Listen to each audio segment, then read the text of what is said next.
March 9th, 1945.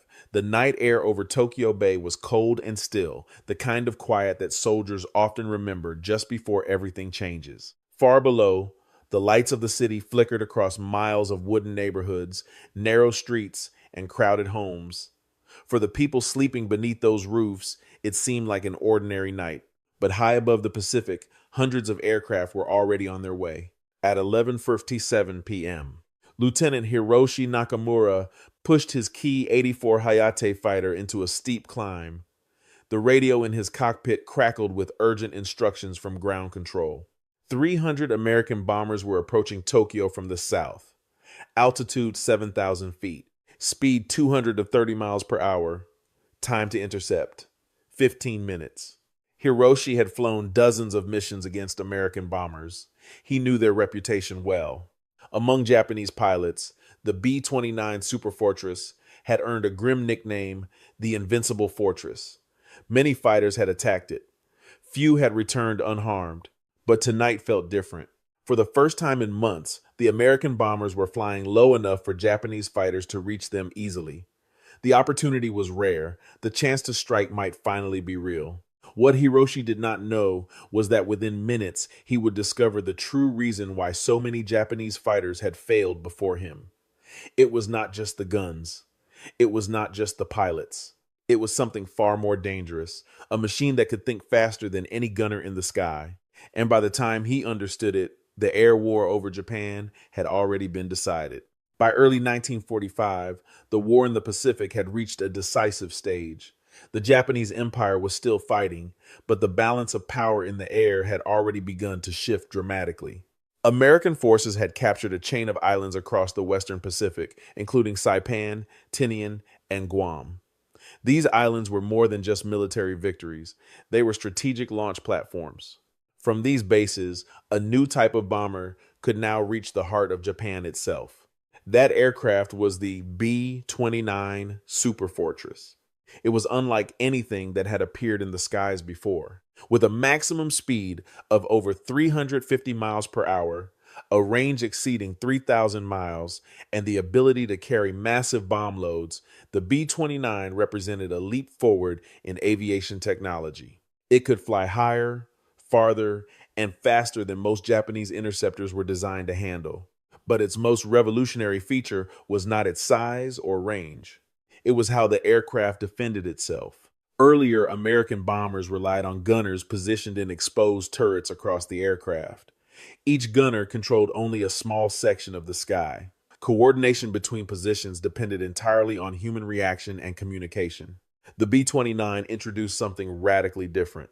Its gunners sat inside a pressurized fuselage, protected from freezing temperatures and thin air at high altitude. Instead of manually aiming exposed machine guns, they operated remote-controlled turrets using advanced optical sights and mechanical computing systems. For Japanese pilots, however, this technology was still poorly understood. On paper, Japan possessed fighters capable of intercepting these bombers. One of the most advanced was the Ki-84 Hayate. Fast, heavily armed, and highly maneuverable, the aircraft had the performance needed to challenge American bombers under the right conditions. But the reality of 1,945 was far less optimistic. Fuel shortages, limited pilot training, replacement parts were scarce. Many aircraft could no longer reach their design performance due to worn engines and low-quality fuel. Experienced pilots had been lost in earlier campaigns across the Pacific. Lieutenant Hiroshi's unit, the 47th Sentai, had once operated more than 30 fighters. Now, only a handful remained combat ready. And yet, when the radar warning arrived that night, those few remaining pilots climbed into the dark sky above Tokyo, hoping that courage and skill might still be enough to stop the approaching bombers. The radar reports continued to arrive as the fighters climbed into the night sky. The approaching formation was enormous. Wave after wave of American bombers stretched across the darkness, their engines producing a distant, steady rumble that Japanese pilots had come to recognize with dread. Lieutenant Hiroshi leveled his Ki-84 at 8,000 feet, positioning himself ahead of the incoming formation. The plan was simple and brutally familiar. Japanese pilots had learned through months of painful experience that attacking these bombers from behind was almost impossible. Their tail guns covered the approach with deadly accuracy. The most effective tactic, at least in theory, was the head-on attack. By approaching directly toward the bomber formation, a fighter could close the distance quickly, fire a burst into the cockpit or engines, and break away before the defensive gunners could react. It required perfect timing and absolute nerve. The margin for error was measured in seconds. Hiroshi had attempted this maneuver before. Each time, the results had been the same. As he approached firing range, streams of tracer rounds would suddenly appear in the sky, forcing him to break away before his cannons could do serious damage. The defensive fire always seemed faster than expected, almost as if the bombers already knew exactly where he would appear. Tonight, however, the bombers were flying lower than usual. At 7,000 feet, Hiroshi's fighter retained its full speed and maneuverability. For the first time in months, he believed he might be able to complete his attack. He pushed the nose of his aircraft downward and rolled into a steep dive. The Ki-84 accelerated rapidly, the engine roaring as the aircraft passed 400 miles per hour. Ahead of him, the lead bomber grew larger in his gun sight. Even in the darkness, its shape was unmistakable. 4 massive engines, long wings stretching across the night sky, and the distinctive high tail of the American B-29 Superfortress. At 800 yards, Hiroshi pressed the firing button. His 20mm cannons erupted, sending shells streaking toward the bomber's cockpit. Then something happened that he had never experienced before. The bomber did not respond with fire from a single turret. Instead, tracer rounds suddenly appeared from multiple directions at once. Streams of heavy machine gun fire came from above, below, and from the sides of the aircraft simultaneously. Within seconds, the sky around his fighter was filled with converging lines of tracer fire. Hiroshi pulled hard to the left, forcing his aircraft into a violent 6G turn. Metal rang through the airframe as several rounds struck the tail and wing. The cockpit filled with the sharp smell of gunpowder and hot metal. He had been within range of the bomber for less than 3 seconds. And in those 3 seconds, the defensive guns had produced more fire than an entire formation of older bombers he had fought earlier in the war. As he climbed back into the darkness above the formation, Hiroshi realized something was terribly wrong. The B-29 was not fighting like any bomber he had encountered before. Hiroshi circled above the bomber formation, trying to understand what he had just experienced. Below him, other Japanese fighters were beginning their attack runs. One after another, they dove toward the American bombers, their cannon fire briefly lighting the darkness. Each time, the same pattern appeared. A fighter would close the distance, its guns would flash for a moment, and then the sky would erupt with defensive fire from the bombers. The response was immediate and overwhelming. Tracer rounds converged on the attacking aircraft from multiple directions, forcing the pilots to break away almost instantly. The defensive fire was not random, it was precise. It followed the fighters through their evasive maneuvers with disturbing accuracy. Hiroshi watched as another Ki-84 from his squadron began its attack. The pilot, Sergeant Tanaka, approached slightly closer than the others, determined to land a decisive burst into one of the bombers. For a brief moment, Tanaka's fighter was directly in front of the formation. Then 3 separate streams of heavy machine gun fire converged on him. The tracers met in the air like intersecting lines on a map. Tanaka's aircraft exploded almost instantly, torn apart by concentrated 50 caliber fire before he could escape. The flash of the explosion illuminated the bomber formation for a split second. Hiroshi saw the gun turrets rotating smoothly across multiple aircraft, tracking targets with mechanical precision. That was the moment he understood what was happening. The guns were not being aimed independently. They were being controlled together. Inside each B-29, the gunners were seated at sighting stations within the pressurized fuselage. Instead of operating individual turrets in isolation, they used optical targeting sights connected to a central fire control system. When a gunner locked onto an attacking fighter, the system automatically directed multiple turrets to track the same target. This meant a single attacking aircraft could suddenly face defensive fire from several different guns at once. The system also did something even more remarkable. It calculated the firing solution automatically.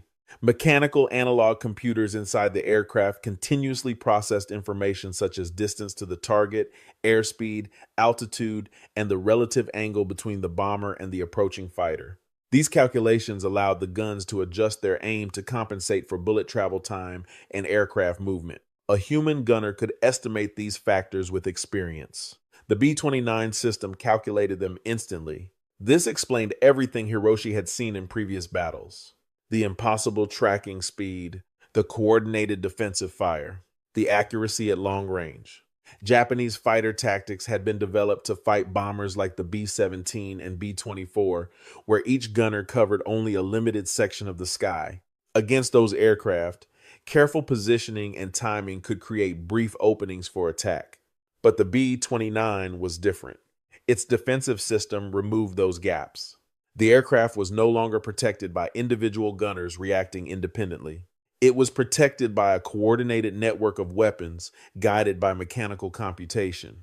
And suddenly, the tactics Japanese pilots had relied upon for years were no longer effective. In fact, they were becoming deadly traps. At 12:14 a.m., the mission entered its most devastating phase. The bombers that Hiroshi had been struggling to intercept began opening their bomb bays. But the weapons falling toward the city below were not the conventional high-explosive bombs that Japanese defenses had expected. They were incendiaries. Hundreds of B-29 Superfortress bombers released clusters of M69 firebombs designed specifically for one purpose: to ignite urban areas built largely from wood and paper. Each cluster broke apart in the air, scattering dozens of small napalm-filled bomblets across the city. From Hiroshi's altitude, the transformation of Tokyo was immediate. Small fires appeared first, scattered like sparks across the darkness. Within minutes, those sparks merged into expanding walls of flame. Entire districts began to burn simultaneously as the firebombs ignited homes, shops, and factories. A rising column of smoke and heat climbed into the night sky. The American strategy had changed. Instead of attempting precision attacks against factories, the bombers were targeting the structure of the city itself. The goal was to create a firestorm that would spread faster than firefighters or civil defense units could contain. Hiroshi knew that if the bombers were allowed to complete their run unchallenged, the destruction below would be catastrophic. He pushed his fighter into another attack. This time, he approached from below the bomber formation. The lower rear turrets had a narrower field of fire, creating a small blind zone that Japanese pilots sometimes tried to exploit. The maneuver required perfect timing. The fighter had to climb quickly into firing position, deliver a short burst, and dive away before the defensive guns could react. At 500 feet below the formation, Hiroshi pulled back on the control stick. The Key 84 surged upward. The nearest bomber loomed above him, its bomb bay doors still open after releasing its incendiary payload. The massive aircraft filled his gun sight as he closed the distance. At 300 yards, he fired. His cannon struck the underside of the bomber's fuselage. For a brief moment, he saw flashes of impact along the metal skin. Then the bomber's lower turret rotated. The response was instant. Bright flashes erupted from the gun barrels as heavy machine guns opened fire. The sound of impacts followed a fraction of a second later as rounds tore into Hiroshi's aircraft. His left wing shuddered violently. The aileron controls were shredded by incoming fire. A fuel tank ruptured, spraying aviation gasoline along the wing. The smell of fuel filled the cockpit as warning lights flickered across his instrument panel. He had been within range of the bomber for barely 2 seconds. And in those 2 seconds, the defensive system had crippled his fighter. Hiroshi rolled his aircraft inverted and dove away from the formation, struggling to maintain control as the damaged wing trailed smoke behind him. Below, Tokyo continued to burn. Block after block disappeared beneath expanding sheets of fire. From the air, the city looked less like a battlefield and more like a single growing inferno. By the time Hiroshi turned back toward Narimasu airfield, he understood a truth that few Japanese pilots had yet fully grasped. They were not simply fighting a better aircraft. They were fighting a level of technology their country could no longer match. Lieutenant Hiroshi barely kept his damaged fighter in the air during the return flight. The Key 84 responded sluggishly as he struggled with failing hydraulics and a torn wing. Each control input felt uncertain, as if the aircraft itself were unsure whether it could remain airborne. The fires below illuminated the sky behind him. From miles away, Tokyo now looked like a sea of flame.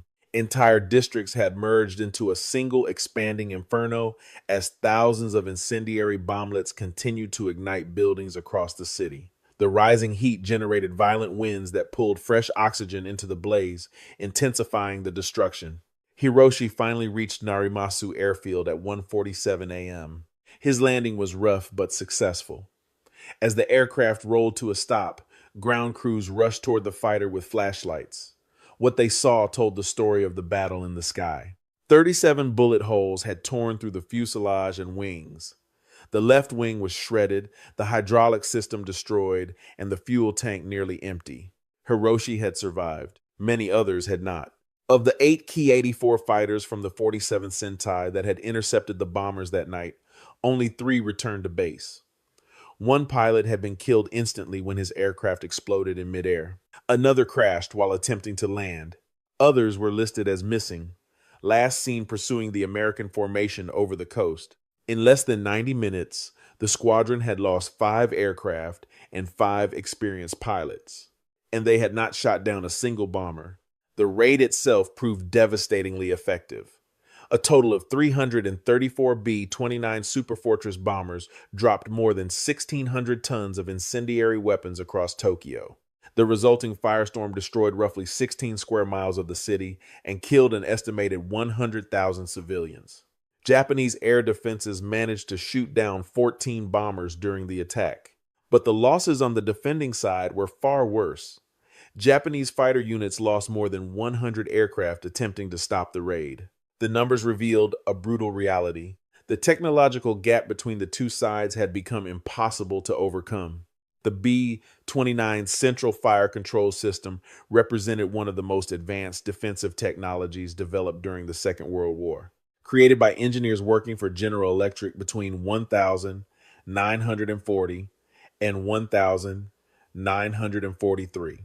The system integrated analog computers, remote control turrets, and coordinated targeting into a single network. Instead of individual gunners reacting independently, the entire defensive system functioned as a unified weapon.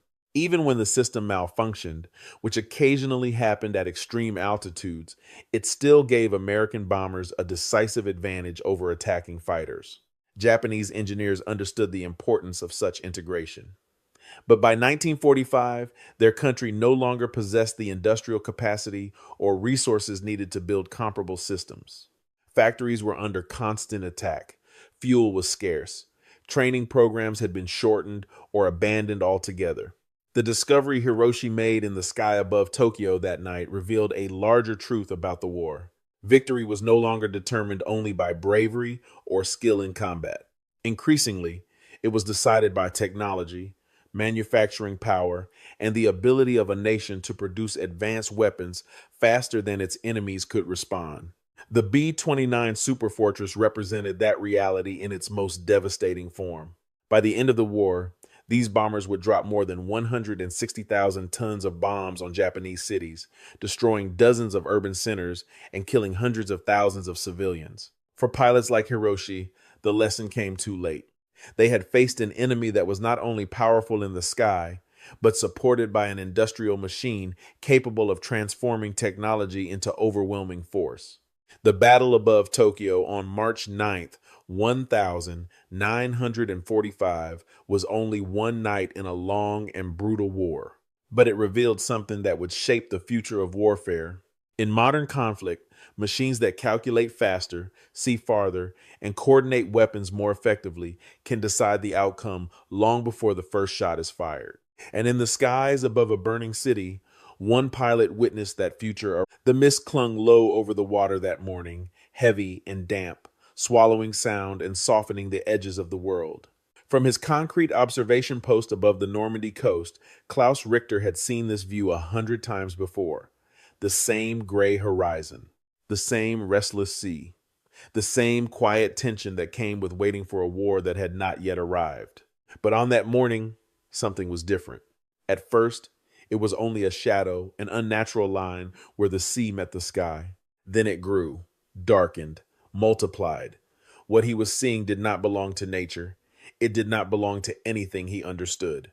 Through his binoculars, the horizon transformed into something impossible, a vast, silent expanse of steel stretching farther than the eye could follow. This was not a fleet. It was a city, a moving, breathing metropolis of warships, transports, and landing craft, advancing with a certainty that felt almost mechanical. In that moment, before a single shot was fired, before the beaches below would be known to the world as Omaha or Utah, Richter understood something that few others yet could. This was not the beginning of a battle. It was the end of one. And it raises a question that still echoes through history. Can a war be decided in a single moment of realization long before the fighting truly begins? The idea of an impenetrable fortress had long defined German confidence in the West. From the rocky coasts of Norway to the borders of Spain, the Atlantic Wall stretched across Europe as a symbol of control, concrete bunkers, artillery positions, and steel obstacles designed to repel any invasion. In official reports and propaganda, it was described as an unbreakable shield, a final barrier that no enemy could cross. But for men like Klaus Richter, that illusion had already begun to crack. At 32, he was neither young enough to believe blindly nor old enough to escape the war that had shaped his generation. A veteran of the Eastern Front, he had seen what modern warfare truly looked like: chaotic, unforgiving, and rarely aligned with the promises made by those far from the battlefield. His assignment near Normandy placed him in command of an artillery battery positioned several miles inland, overlooking what would soon become Omaha Beach. From his bunker, carved into a high bluff, he observed the same empty sea day after day, running drills, calculating firing ranges, and preparing for an event everyone knew was coming, yet no one could predict. The question was never if, only where. German high command was certain they had the answer. Intelligence pointed toward Pas de Calais, the narrowest crossing between Britain and France, as the most logical invasion point. It was there that the German 15th Army waited in strength, ready to crush any Allied landing. Normandy, by comparison, was treated as a secondary concern, a possible diversion rather than the main objective.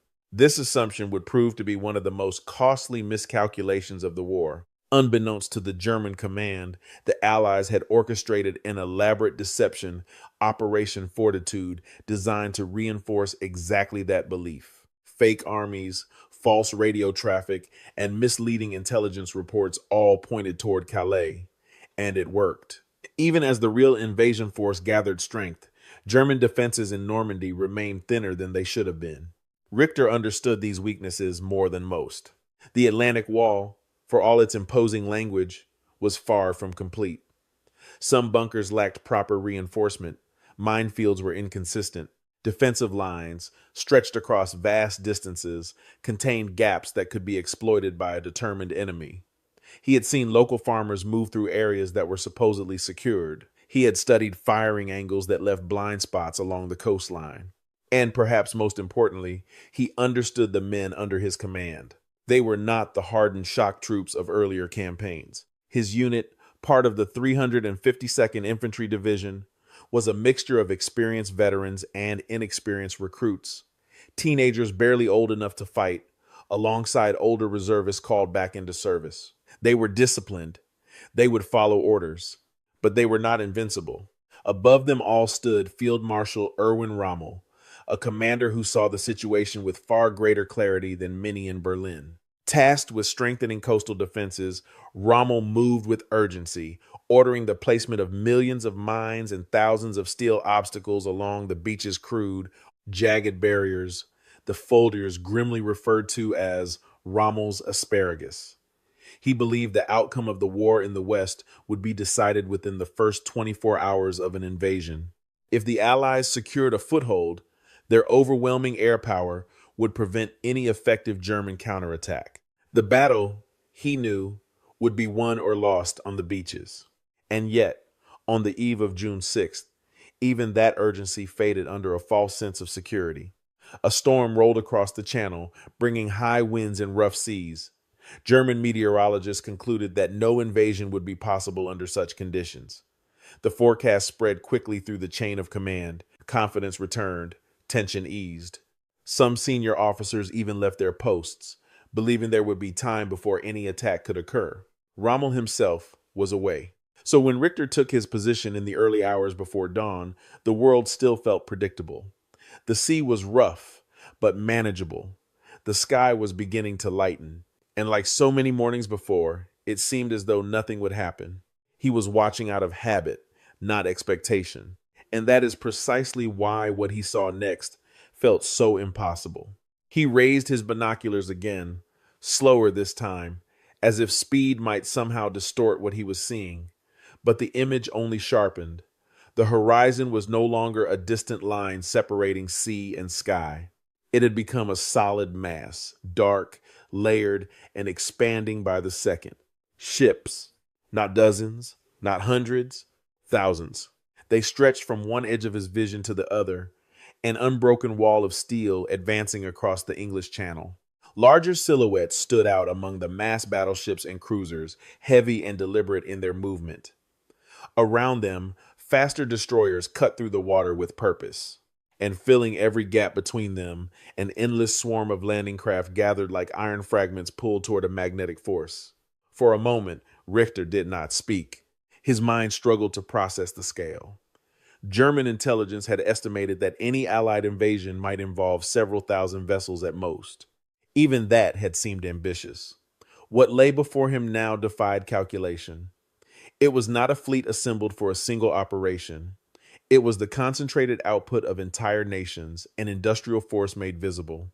He reached for the field telephone, his hand no longer steady. "This is Observation Post 4. I have visual contact in the channel. There are ships." The response came back almost immediately, flat and unconcerned. Reports of minor naval activity had already circulated through the command structure. A raid, perhaps. Nothing more. Richter's voice tightened. "No, you don't understand. This is not a patrol. It is not a raid. The entire horizon is covered. This is the invasion." There was a pause on the line. Not urgency, disbelief. The weather conditions, he was told, made such an operation unlikely. Intelligence reports did not support his claim. The situation, from their perspective, did not align with established expectations. And so, it was dismissed. In that moment, the greatest advantage the Allies possessed was not just their numbers, it was the failure of imagination within the German command. Richter slammed the receiver down, the sound echoing sharply within the concrete walls of the bunker. Around him, his men had begun to gather, drawn by the tension in his voice. One by one, they looked through their own optics. One by one, their expressions changed. The drills were over. This was real. Orders were shouted. Ammunition crews moved quickly, hauling heavy shells into position. Rangefinders began calling out distances, numbers so large they felt abstract, detached from the reality of previous exercises. The artillery pieces, silent for weeks, slowly elevated toward the sea, their barrels aligning with targets that seemed to belong to another world. Richter returned to his binoculars. Now he could see more clearly. The landing craft were organizing into waves, their formation tightening as they prepared for the approach. Beyond them, the larger ships maintained their positions, steady and unshaken. And beneath it all, there was a sound, a low, continuous vibration carried across the water. Thousands of engines operating in unison, not chaotic, but controlled, intentional. It was the sound of coordination on a scale he had never encountered. The order to fire came just before 6 a.m. There was no ceremony, no hesitation. Fire. The first gun discharged with a force that shook the ground beneath their feet. Then another, and another. The air filled with the sharp concussion of artillery, the shells cutting across the sky toward the advancing fleet. Richter tracked their trajectory, watching as columns of water erupted where they landed near misses at first, then closer. His men adjusted. Their training held. And for a brief moment, it felt as though they could fight this. A plume of smoke rose from one of the ships. Through his binoculars, Richter saw it list slightly, damaged. A ripple of energy passed through the battery, a flicker of belief that their guns still mattered. But the illusion did not last. The formation did not break. The ships did not turn. The gap left behind was filled almost instantly, absorbed into the larger mass without hesitation. The advance continued, unchanged, as if the damage were irrelevant to the outcome. Richter lowered his binoculars slowly. This was no longer a battle of precision or positioning. It was something else entirely. A force that could absorb losses without consequence. An advance that could not be stopped. And as the distant silhouettes of Allied battleships began to pivot, their massive guns turning toward the coastline, he understood that the next phase of the battle would not be fought on equal terms. It would be endured. The reply came from across the water with a force that erased any remaining illusion of balance. At first, it was only light brief flashes along the distant silhouettes of the Allied battleships. Silent, almost distant. Then, seconds later, the world around Richter's position began to collapse inward. The air cracked.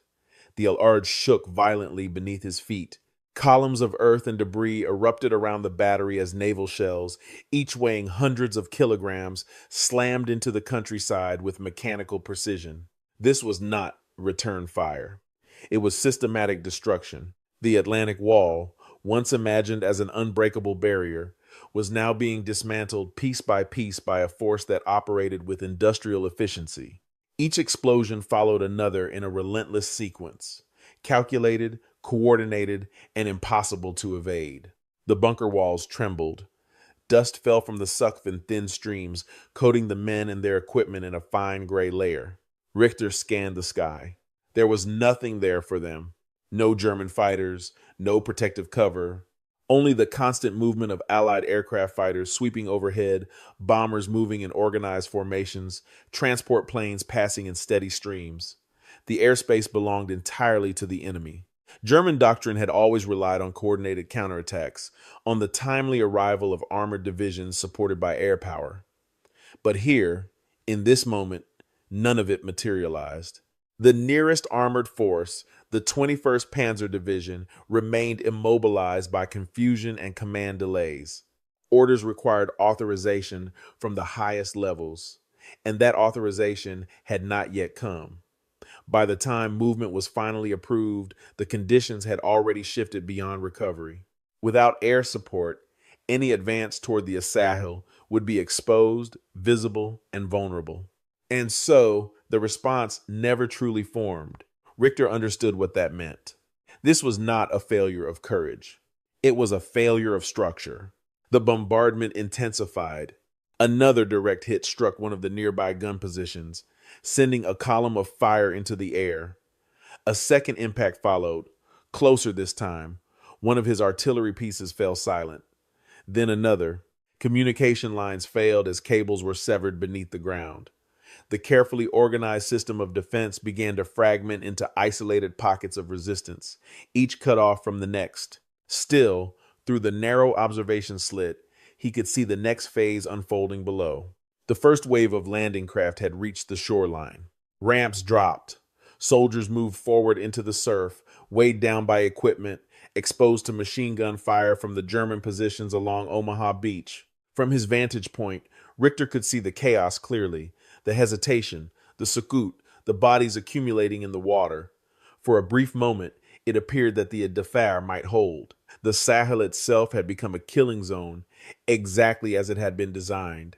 But the advantage did not last. Out at sea, the Allied destroyers began to move. It was a decision that defied conventional caution. One by one, they closed the distance to the shore, navigating through shallow waters and hidden sandbars, bringing themselves within direct firing range of the German defensive positions. Their guns, smaller than those of the battleships but far more precise at close range, turned toward the bunkers embedded in the cliffs and dunes. And then they fired.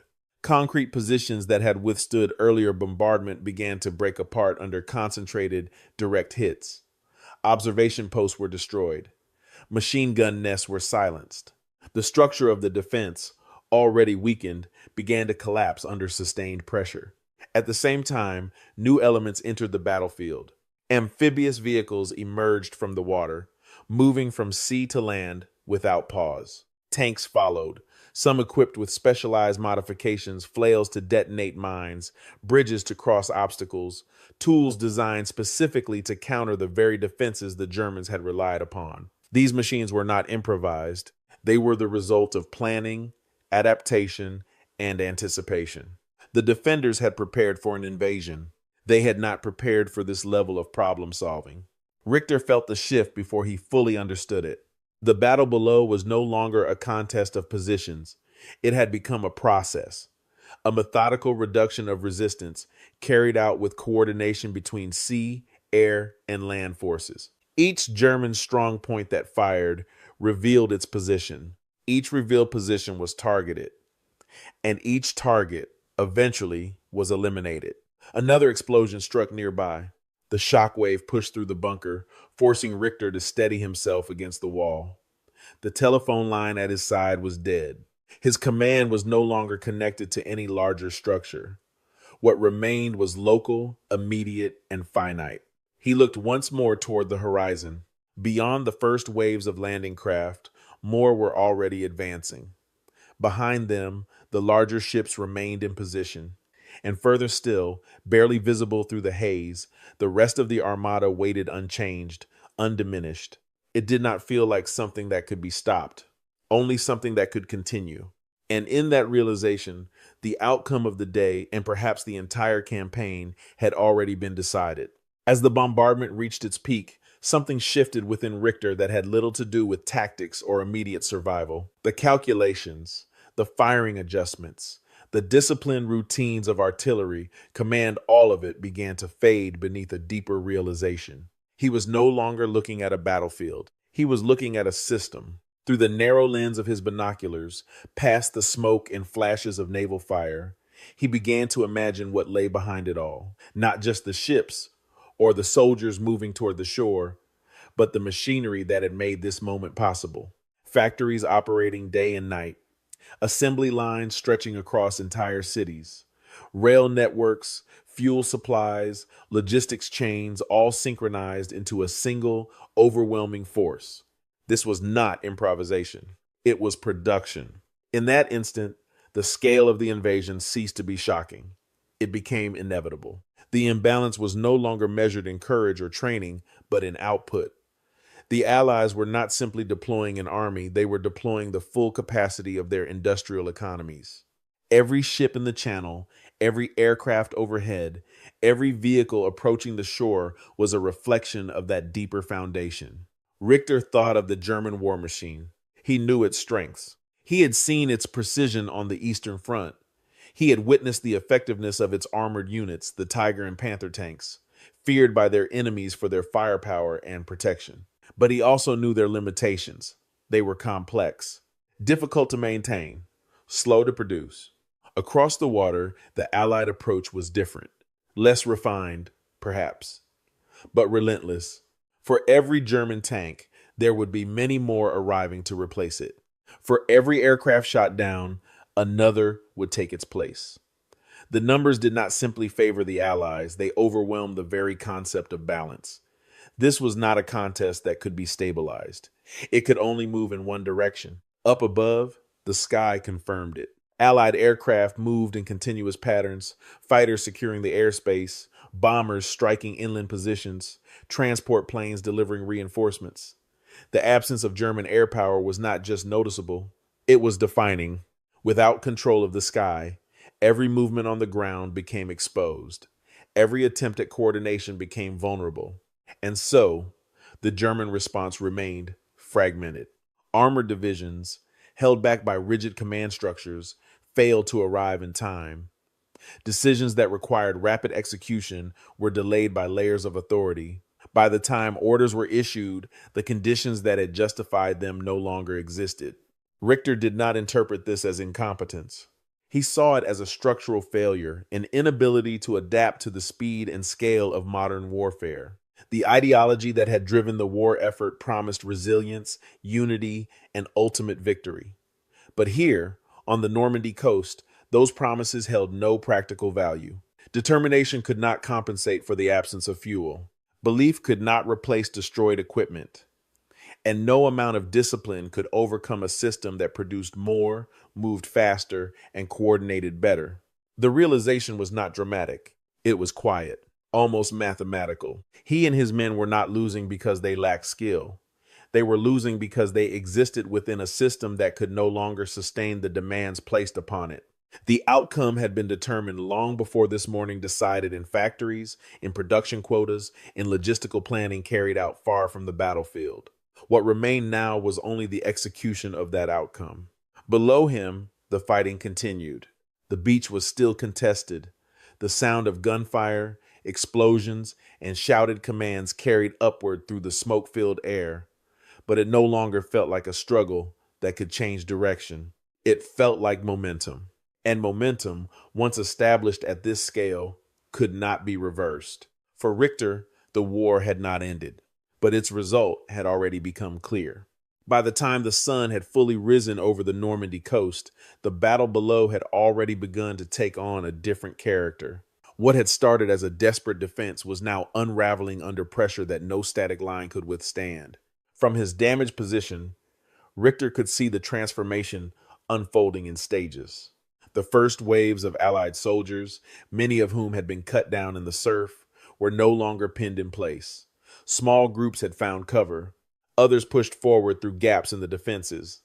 The beach, once a killing zone dominated by German fire, was slowly becoming contested ground, and with every passing minute, more men arrived. They did not come in isolated bursts. They came in waves that did not stop. Behind them, the machinery of the invasion continued its work. Landing craft returned to the larger ships and came back again, carrying reinforcements, equipment, and supplies. Tanks rolled onto the sand, some damaged, others intact, but enough to change the balance. Artillery pieces were brought ashore. Communication lines were established. What had been an exposed landing force was becoming an organized front. The German defense, by contrast, was diminishing. Each destroyed bunker, each silenced gun, each lost position reduced their ability to respond. There were no equivalent reinforcements arriving from inland, no steady flow of supplies, no overwhelming counterattack forming beyond the horizon.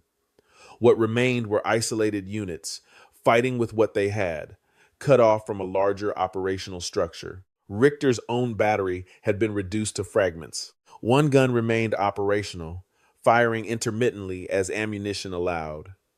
The others had been destroyed or rendered unusable. The men who survived continued their tasks without hesitation. But the rhythm had changed. It was no longer coordinated fire directed by a functioning command system. It was individual action within a collapsing framework. He did not need a report to understand what was happening across the broader front. The Allied advance was not rapid, but it was constant. And constant pressure, applied without interruption, produces results that even strong defenses cannot resist indefinitely. He thought again of the scale he had witnessed at dawn, the endless ships, the crowded sky, the synchronized movement of forces across domains. That scale had not diminished. It had simply shifted from the horizon to the shore. This was the true nature of the operation. Not a single decisive strike, but a sustained application of force across time. By mid-morning, the outcome at Omaha Beach was no longer in doubt. The cost had been high visible, even from his distant vantage point, but the foothold had been secured. From there, the logic of the campaign would take over.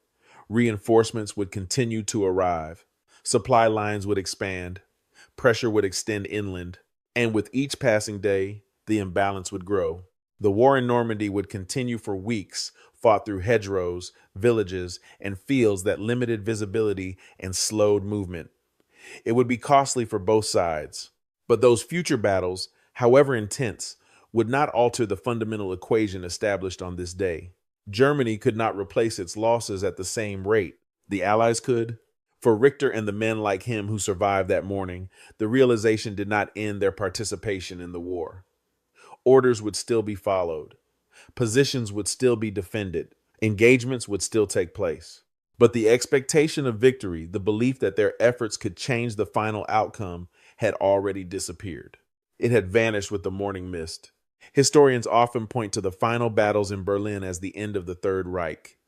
The collapse of leadership, the fall of a capital, the visible conclusion of a global conflict. But for those stationed along the Atlantic Wall, the end arrived earlier, in a form that was less dramatic but no less decisive. It came as a realization, a moment when the scale of the opposing force made continuation indistinguishable from delay. Richter lowered his binoculars one final time. The sea, once empty, was now filled with movement, ships advancing, landing, craft cycling back and forth, aircraft tracing patterns across the sky. It was not chaotic. It was ordered, predictable, sustained, a system in motion. And systems of that magnitude do not stop easily. They do not hesitate. They do not fail because of a single setback. They continue until their objective is achieved. The battle, in many ways, was still ongoing. But the result had already been written, measured not in moments of heroism, but in time, in production, and in the quiet, irreversible momentum of a world at war. And that raises a final question that lingers beyond this single day. If victory is decided long before the battlefield decided in factories, in planning rooms, in the structure of entire nations, then what ultimately is the role of the soldier who stands at the front line? If this reflection on D-Day Normandy and the reality behind the Allied invasion has given you a deeper perspective on how World War II was truly fought, consider sharing your thoughts below. What do you believe was the defining factor in this moment? The courage on the beaches or the industrial power behind it? And if you value these explorations into the human and strategic dimensions of history, consider subscribing to follow the next chapter. Because while the battle may be over, the questions it leaves behind are still very much alive. On a cold March morning in 1943, somewhere deep inside Berlin, a single sheet of paper rested on a polished wooden desk. It did not carry battle plans, nor did it reveal a new weapon. Instead, it contained something far more unsettling: a number, a projection, a quiet, calculated glimpse into a future that no one in that room was prepared to accept. One heavy bomber every hour. At first glance, it sounded absurd, even impossible. In a war defined by tanks, blood, and territory, how could something as mundane as factory output decide the fate of nations? And yet, beneath the surface of artillery fire and marching armies, a different kind of war was already unfolding, a war not of courage, but of capacity, not of ideology, but of arithmetic. Far from the front lines, across an ocean, the foundations of what we now call American industrial power were beginning to shift the balance of World War II production in ways that no general could counter and no doctrine could fully comprehend. But here, in Berlin, that reality was dismissed, because accepting it would mean admitting something unthinkable, that the future of the war no longer belonged to strategy or willpower, but to the relentless rhythm of machines. And so the question remains, what happens when a nation at war refuses to believe the one truth that could have saved it? By early 1943, the illusion of unstoppable momentum within Nazi Germany had already begun to fracture. The catastrophic defeat at Stalingrad had shattered the myth of invincibility on the Eastern Front. In North Africa, Axis forces were being steadily pushed back, their supply lines stretched thin and their strategic options narrowing by the day. Yet inside Berlin, a dangerous disconnect persisted, a belief that sheer willpower and ideological conviction could still bend reality. At the center of this growing contradiction stood Admiral Wilhelm Canaris, the head of German military intelligence. Unlike many in Hitler's inner circle, Canaris was not driven by blind faith. He was a professional, a man trained to see patterns, to measure threats, and to confront uncomfortable truths. Through the vast network of the Abwehr, he began to notice something deeply unsettling. Reports were coming in from across the globe, fragmented at first, but increasingly consistent. They spoke not of armies, but of factories. A returning businessman described industrial complexes in the United States so massive they seemed to operate beyond human scale. A diplomat in Washington hinted at production targets that defied conventional limits. Engineers in neutral countries whispered about assembly lines moving with unprecedented speed, not crafting weapons by hand, but producing them with mechanical precision. Individually, these accounts could be dismissed. but together they formed a pattern that was impossible to ignore. For Canaris, this was not speculation, it was mathematics. And the numbers suggested something far more dangerous than any battlefield defeat, that Germany was falling behind in a war it barely understood. A war where World War II production and American industrial power would soon determine the outcome, long before the final shot was fired. And yet, within the highest levels of command, few were willing to see it. The reports eventually converged on a single, almost unbelievable focal point, a place called Willow Run, located in Michigan. What Canaris and his analysts uncovered there would challenge everything the German high command believed about modern warfare. At the heart of this revelation was the B-24 Liberator, a four-engine heavy bomber of immense complexity. Weighing over 18 tons and composed of more than 1 million individual parts, it was not a machine that could be easily replicated. In Germany, producing a comparable aircraft required weeks of careful assembly, skilled labor, and constant resource coordination. But at Willow Run, something entirely different was taking shape. Instead of traditional craftsmanship, the Americans had applied the principles of automotive manufacturing, the same system that once produced the Model T to the construction of heavy bombers. Under the direction of industrial leaders, the aircraft was broken down into thousands of smaller components. Each worker was assigned a single, repetitive task. One drilled holes, another secured rivets, another installed wiring. The process was not elegant, but it was relentless. The result was a production line that moved with mechanical certainty. If the intelligence reports were correct, this factory was on track to produce one B-24 Liberator every hour. Not one per day, not one per week, one per hour. That meant over 700 aircraft per month from a single facility, a number that dwarfed the output of the entire German heavy bomber program. For the analysts within the Abwehr, the conclusion was unavoidable. This was no longer a conventional conflict between armies. It was a transformation of warfare itself.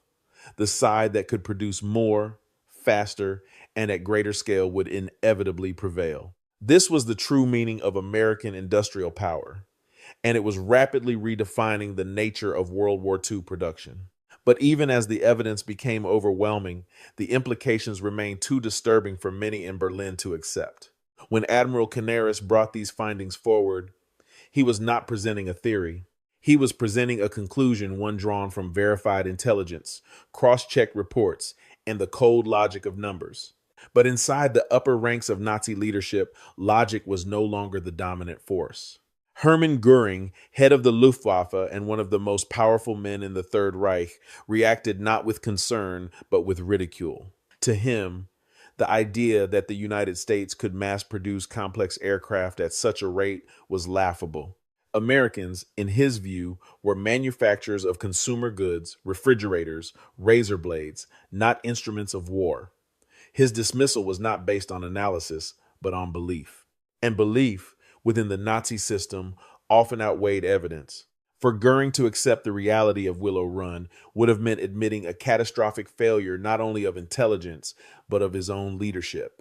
It would mean acknowledging that the Luftwaffe, once the symbol of German dominance, was about to face an enemy it could neither outfight nor outproduce. That admission was unthinkable, so the reports were rejected. When the information was eventually brought before Adolf Hitler, the response followed a similar pattern, though far more severe. Hitler's worldview could not accommodate such a reality. He saw the United States as a divided, weakened society, incapable of the unity and discipline he believed necessary for large-scale war production. The numbers from Willow Run were not just incorrect in his eyes. They were offensive, a fabrication, propaganda. To accept them would be to admit that American industrial power, fueled by diversity, scale, and organization, was surpassing the rigid structure of Nazi Germany. And so, the truth was not debated, it was denied. In that moment, the conflict ceased to be about intelligence, accuracy, or strategic foresight. It became something far more dangerous, a collision between fact and ideology. And within that collision, reality itself was pushed aside. The consequences of that decision would not remain abstract for long. The consequences did not arrive all at once. They began as a distant vibration, a low growing hum that echoed across the skies of Europe. Then, slowly, that hum became a roar. By late 1943, the transformation that Admiral Canaris had feared was no longer theoretical. It was visible, audible, unavoidable. The steady flow of aircraft crossing the Atlantic began to intensify, turning into a relentless stream. At the center of this storm were the B-24 Liberators products of World War II production at a scale the German command had once dismissed as fantasy. Each wave carried more than bombs. It carried proof. American strategy had shifted towards sustained aerial bombardment, targeting the industrial backbone of Nazi Germany. Oil refineries, rail networks, and manufacturing plants, the very systems that sustained the war effort, became primary objectives. The goal was not just destruction, but paralysis. Then came February 1944. The Allies launched what became known as Big Week, a coordinated assault designed to cripple German aircraft production. Thousands of bombers filled the skies. For the Luftwaffe, it was a moment of reckoning. German pilots rose to meet the threat, many of them experienced, disciplined, and courageous. But courage alone could not compensate for the imbalance they faced. For every aircraft Germany managed to deploy, more were already on their way. This was the brutal logic of American industrial power. Losses could be replaced, squadrons could be rebuilt, production did not pause, it accelerated. Meanwhile, Germany's capacity to respond continued to erode. Fuel shortages worsened. Replacement pilots became less experienced. Factories, once symbols of precision and engineering excellence, were reduced to rubble. The Luftwaffe was not defeated in a single battle. It was worn down systematically, relentlessly by an enemy that operated on a different scale entirely. What had once been dismissed as impossible was now dominating the skies. And by the time the reality was fully understood, it was already too late to change the outcome. As the war turned decisively against Germany, the cost of ignored truth began to reveal itself, not just in ruined cities, but in the lives of those who had tried to prevent the disaster. Admiral Wilhelm Canaris, once a respected figure within the German military establishment, found himself increasingly isolated. His insistence on confronting reality, on acknowledging the overwhelming force of American industrial power and the implications of World War II production, had marked him as a man out of step with the regime. In a system that rewarded loyalty over accuracy, realism became a liability. Suspicion grew. Within Hitler's inner circle, doubt was dangerous. To question the prevailing narrative was to invite scrutiny. And for Canaris, that scrutiny came swiftly. Rivals within the SS viewed the Abwehr not as a vital intelligence service, but as a breeding ground for dissent. His reports, once valued, were now interpreted as defeatism, even betrayal. But Canaris's position was more complex than simple opposition. Behind the scenes, he had begun to distance himself from the regime's actions. Disturbed by the brutality of the SS and the direction of the war, he quietly used his network to protect individuals targeted by the state. He maintained covert connections with elements of the German resistance, men who believed that Germany's future could not survive under Hitler's rule. These actions, however cautious, did not go unnoticed forever. After the failed assassination attempt on Hitler in July 1944, the regime unleashed a wave of investigations. The Gestapo cast a wide net, searching for anyone connected to the conspiracy. Threads began to lead back to the Abwehr and ultimately to Canaris himself. He was arrested. What followed was not a trial in any meaningful sense, but a predetermined conclusion. Evidence from his personal diaries confirmed what the regime already suspected, that he no longer believed in its leadership or its direction. In the eyes of Hitler, this was unforgivable. On the 9th of April 1945, in the final weeks of the war, Canaris was executed at Flossenburg concentration camp. The method was deliberately cruel, designed not just to kill, but to humiliate. It was the end of a man who had seen the trajectory of the war with clarity long before others were willing to acknowledge it. His fate was not unique, but it was symbolic. In a regime built on rigid ideology, there was no room for inconvenient truths. The very individuals capable of recognizing strategic reality were often the first to be silenced. and in silencing them, the system ensured its own blindness. By the time the war reached its final chapter, the warnings had long since been buried along with the man who delivered them. When the war finally came to an end in May 1945, the numbers told a story that no ideology could distort. What had once been dismissed as fantasy, the idea of overwhelming American industrial power, was now undeniable reality. The production figures alone revealed the scale of the imbalance. From 1940 to 1945, the United States produced over 300,000 military aircraft. Germany, despite its engineering excellence and early advantages, managed fewer than 100,000. The gap was not just significant, it was near native. At the center of this industrial surge stood the Willow Run factory, a symbol of what World War II production had become. At its peak in 1944, the facility was producing a B-24 Liberator approximately every 63 minutes. By the end of the war, nearly 7,000 complete aircraft had rolled off its assembly lines, with thousands more produced in supporting facilities. A single factory had outperformed an entire nation's capacity in heavy bomber production. This was not merely an achievement of engineering.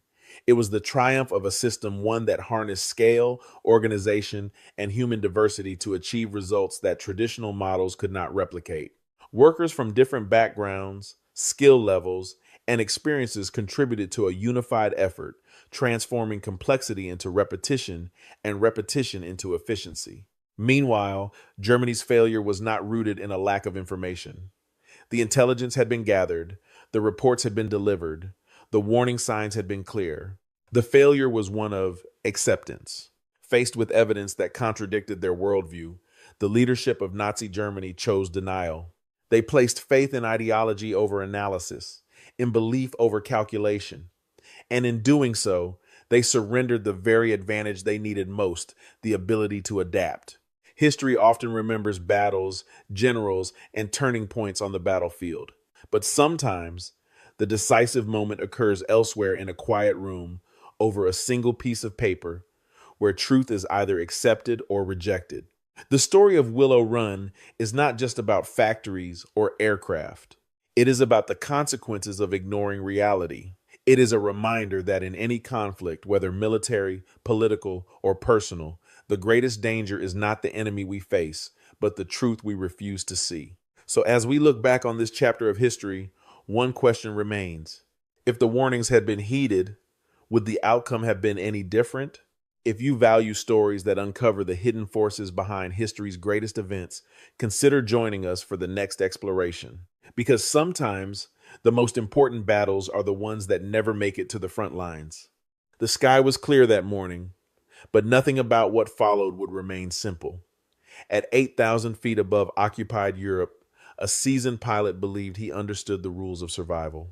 He had fought through years of war, learned every maneuver, mastered every weakness of his enemies. In his world, victory belonged to the pilot who could outthink, outturn, and outlast his opponent. Then the American fighter did something unexpected. It did not climb. It did not turn. It dove. In that single moment, everything he had learned about air combat began to unravel. The engagement lasted barely 90 seconds. No shots fired, no dramatic explosion, just a silent realization that something fundamental had changed. This was no longer a contest of instinct and experience, no longer a test of who could maneuver better in the sky. What he faced was not simply a different aircraft, but a different kind of war. A war where speed could outrun strategy, where altitude meant nothing without power, where the outcome was decided long before the pilots ever saw each other. And as the distance between the two aircraft grew, so did a question that would define the rest of the conflict. What happens when courage is no longer enough to win? That question would echo far beyond that morning, reshaping not just the battle in the air, but the very nature of modern warfare itself. He had seen combat before, dozens of engagements, dozens of victories. In the unforgiving skies over Europe, survival depended on discipline, instinct, and an unwavering belief in the machine beneath you. For German fighter pilots in 1943, that belief was absolute. The Messerschmitt Bf 109 had earned its reputation through years of dominance, faster climbs, tighter turns, and tactics refined through relentless combat against British fighters. Their doctrine was simple: control altitude, force the engagement, win the turn. And for a long time, it worked. By mid 1943, however, the war beneath those wings had begun to change. German industry was under constant pressure. Fuel supplies were no longer reliable. Replacement pilots arrived with fewer hours, less experience, and far less margin for error. Still, in the cockpit, many veterans believed the fundamentals remained unchanged. Superior skill could overcome inferior machines. Across the Atlantic, a different kind of preparation was unfolding. American factories were not just building aircraft, they were building consistency, standardization, power. The Republic P-47 Thunderbolt emerged from this system as something unfamiliar to European doctrine, heavier, less elegant, but built around a different philosophy entirely: not to outturn the enemy, but to outlast, outpower, and outpace them. The stage was set for a confrontation that neither side fully understood yet. One rooted not just in tactics, but in two fundamentally different visions of how air combat should be fought and how wars would ultimately be won. The encounter itself unfolded with a simplicity that concealed its deeper implications. At 8,000 feet, the German pilot initiated what had become second nature: climb, gain altitude, and strike from above. In every previous engagement, altitude meant control. It dictated the pace, the angle, and ultimately the outcome of the fight. But the American aircraft refused to play by those rules. Instead of climbing to contest the advantage, the P-47 Thunderbolt pitched forward and dove. It was a decision that defied everything German pilots had been taught. To surrender altitude was to surrender initiative. It was, by all established doctrine, a mistake. So he followed. The Messerschmitt Bf 109 entered the dive with confidence, expecting the distance to close quickly. But as the seconds passed, something felt wrong. The American aircraft was not slowing. It was accelerating beyond the familiar limits of pursuit. The gap widened instead of shrinking. At 350 miles per hour, then 400, then 450, the strain on the German aircraft began to show. The control stick grew heavier in his hands. The airframe trembled under mounting stress. By 480 miles per hour, the aircraft had reached its operational edge. Push further, and the wings themselves risked failure. He had no choice but to pull up. Below him, the P-47 continued its descent 500 miles per hour, then beyond, moving with a confidence that bordered on the impossible. And when it finally leveled out, it did something even more unthinkable. It climbed, smoothly, effortlessly, carrying that immense speed upward as if gravity itself had become irrelevant. In that moment, the engagement was decided, not by a maneuver, not by a mistake, but by a difference in energy speed transformed into altitude, power translated into control. The German pilot had entered the fight expecting a contest of turning circles. Instead, he found himself trapped in a system where speed dictated everything, and his aircraft simply could not keep up. What he had witnessed was not just a superior maneuver. It was the emergence of a new form of air combat, one where energy, not agility, would define victory. When he returned from the mission, there was no dramatic report, no claims of enemy destruction, only silence and a realization he could not easily explain. The engagement had exposed something deeper than a tactical failure. It revealed a structural imbalance that no maneuver could correct. On paper, the comparison still seemed close. The German fighter was lighter, more agile, designed for precision and control. But beneath the surface, the numbers told a different story. The American aircraft was powered by an engine capable of delivering far greater output, sustained even at high altitude. Its turbo-supercharger allowed it to maintain performance where thinner air would normally cripple a conventional engine. For German pilots, this difference was not immediately visible, but it was always present. By 1943, the situation had worsened. Fuel quality had declined. Engines that once performed at their rated capacity were now operating under degraded conditions. What had once been a finely tuned machine was increasingly constrained by shortages and inconsistency. Pilots entered combat without knowing if their aircraft would deliver its full potential. Across the battlefield, the opposite was true. American production was not only increasing, it was stabilizing. Engines were consistent, performance was predictable, and most importantly, the scale of manufacturing ensured that losses could be replaced faster than they occurred. This was not simply an advantage in numbers, it was an advantage in continuity. Factories in Germany struggled under constant bombardment. Production halted, resumed, and halted again. Each disruption rippled forward, delaying repairs, limiting upgrades, and reducing the number of operational aircraft available at the front. Even when engineers proposed improvements, time itself became the limiting factor. Designing a better engine was no longer enough. It had to be built, tested, and deployed, steps that required months Germany no longer had. The gap, once measured in performance, began to widen into something far more decisive. It became a gap in capacity. And in war, capacity determines endurance. Endurance determines outcome. What the pilot had experienced in those 90 seconds was not an isolated disadvantage. It was a glimpse into a larger reality, one where the balance of power had already begun to shift, long before the outcome was visible on the battlefield. From an American perspective, what unfolded in the skies over Europe was not seen as a mystery, it was the expected result of a deliberate strategy. The United States had entered the war with a clear understanding that victory would not come from isolated acts of brilliance, but from the sustained application of industrial and logistical power. Aircraft like the P-47 Thunderbolt were never designed to win elegant dogfights.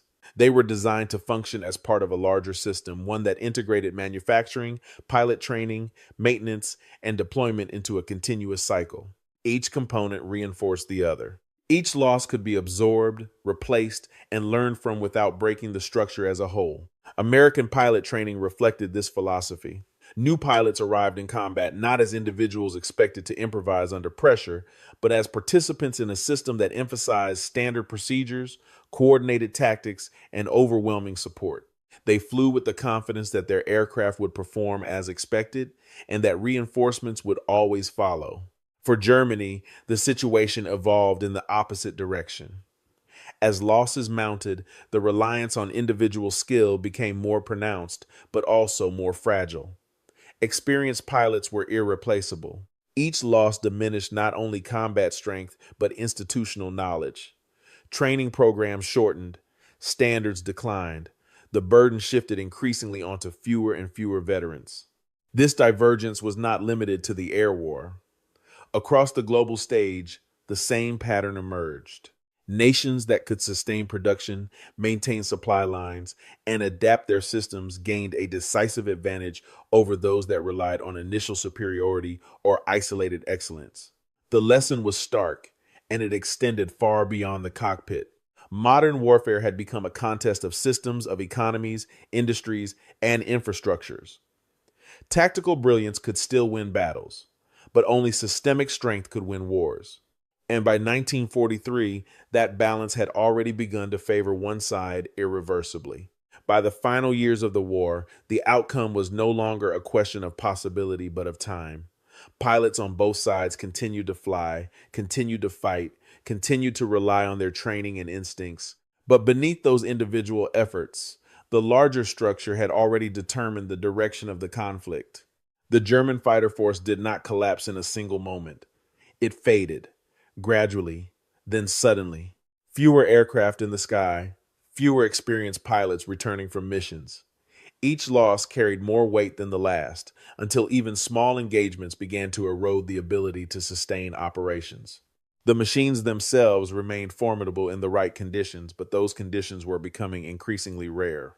Across the same skies, American formations grew larger, more frequent, more consistent. Aircraft arrived not as isolated units, but as part of a continuous presence that could not be meaningfully reduced. Losses were replaced, squadrons rotated, the system endured. For the individual pilot, this shift was difficult to accept. It challenged everything they had been trained to believe, that skill, courage, and experience could determine the outcome of a fight. Those qualities still mattered. They always would. but they were no longer decisive on their own. The legacy of that realization extends far beyond the Second World War. It reshaped how nations prepare for conflict, how militaries organize, and how power itself is understood. Air superiority, once defined by the prowess of elite pilots, became a function of production lines, training pipelines, and logistical depth. The story of that brief encounter, barely 90 seconds in the air, captures this transformation with unusual clarity. No shots were fired, no aircraft were destroyed, and yet, in that silent exchange, the future of aerial warfare revealed itself, not as a contest of individuals, but as a contest of systems.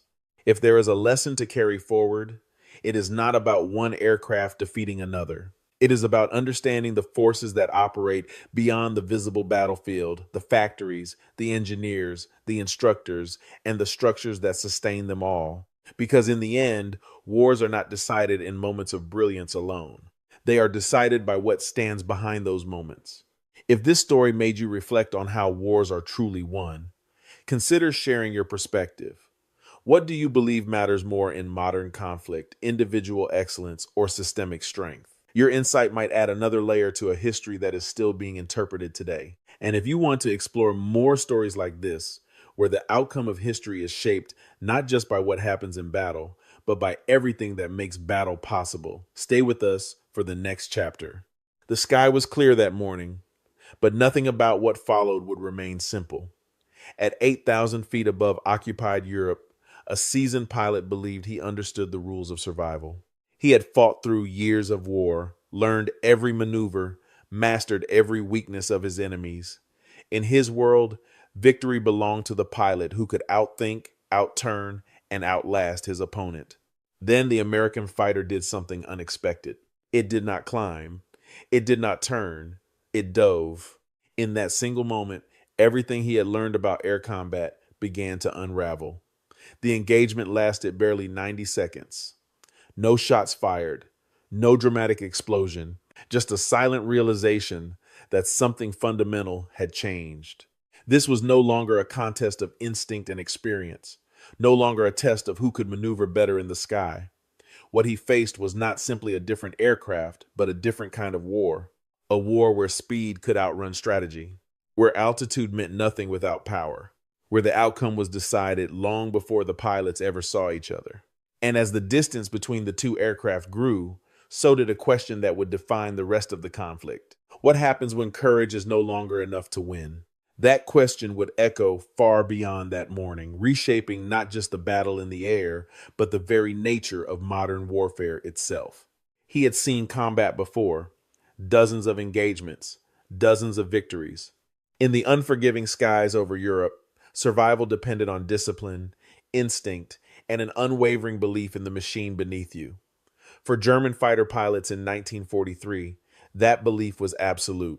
The Messerschmitt Bf 109 had earned its reputation through years of dominance, faster climbs, tighter turns, and tactics refined through relentless combat against British fighters. Their doctrine was simple: control altitude, force the engagement, win the turn. And for a long time, it worked. By mid-1943, however, the war beneath those wings had begun to change. German industry was under constant pressure. Fuel supplies were no longer reliable. Replacement pilots arrived with fewer hours, less experience, and far less margin for error. Still, in the cockpit, many veterans believed the fundamentals remained unchanged. Superior skill could overcome inferior machines. Across the Atlantic, a different kind of preparation was unfolding. American factories were not just building aircraft, they were building consistency, standardization, power. The Republic P-47 Thunderbolt emerged from this system as something unfamiliar to European doctrine, heavier, less elegant, but built around a different philosophy entirely, not to outturn the enemy, but to outlast, outpower, and outpace them. The stage was set for a confrontation that neither side fully understood yet. One rooted not just in tactics, but in two fundamentally different visions of how air combat should be fought and how wars would ultimately be won. The encounter itself unfolded with a simplicity that concealed its deeper implications.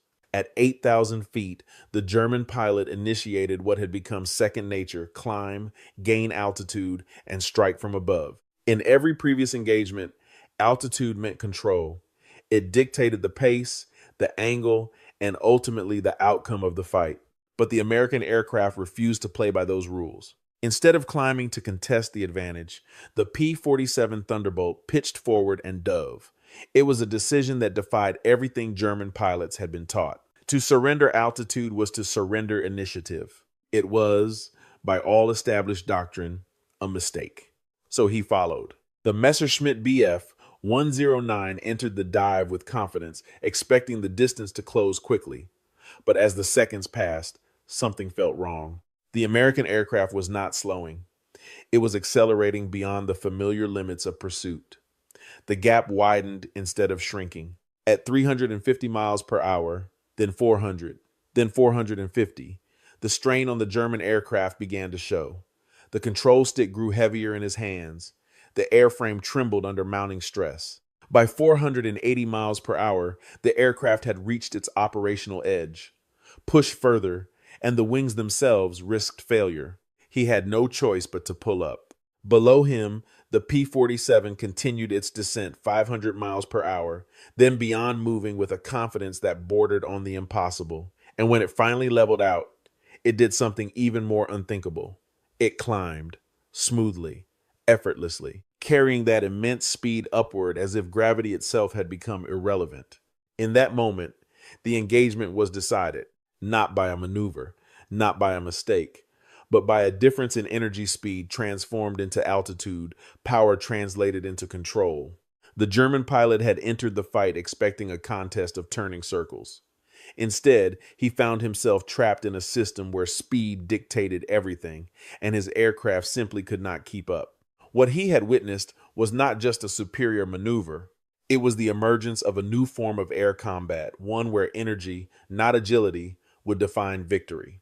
When he returned from the mission, there was no dramatic report, no claims of enemy destruction, only silence and a realization he could not easily explain. The engagement had exposed something deeper than a tactical failure. It revealed a structural imbalance that no maneuver could correct. On paper, the comparison still seemed close. The German fighter was lighter, more agile, designed for precision and control. But beneath the surface, the numbers told a different story. The American aircraft was powered by an engine capable of delivering far greater output, sustained even at high altitude. Its turbo-supercharger allowed it to maintain performance where thinner air would normally cripple a conventional engine. For German pilots, this difference was not immediately visible, but it was always present. By 1943, the situation had worsened. Fuel quality had declined. Engines that once performed at their rated capacity were now operating under degraded conditions. What had once been a finely tuned machine was increasingly constrained by shortages and inconsistency. Pilots entered combat without knowing if their aircraft would deliver its full potential. Across the battlefield, the opposite was true. American production was not only increasing, it was stabilizing. Engines were consistent, performance was predictable, and most importantly, the scale of manufacturing ensured that losses could be replaced faster than they occurred. This was not simply an advantage in numbers, it was an advantage in continuity. Factories in Germany struggled under constant bombardment. Production halted, resumed, and halted again. Each disruption rippled forward, delaying repairs, limiting upgrades, and reducing the number of operational aircraft available at the front. Even when engineers proposed improvements, time itself became the limiting factor. Designing a better engine was no longer enough.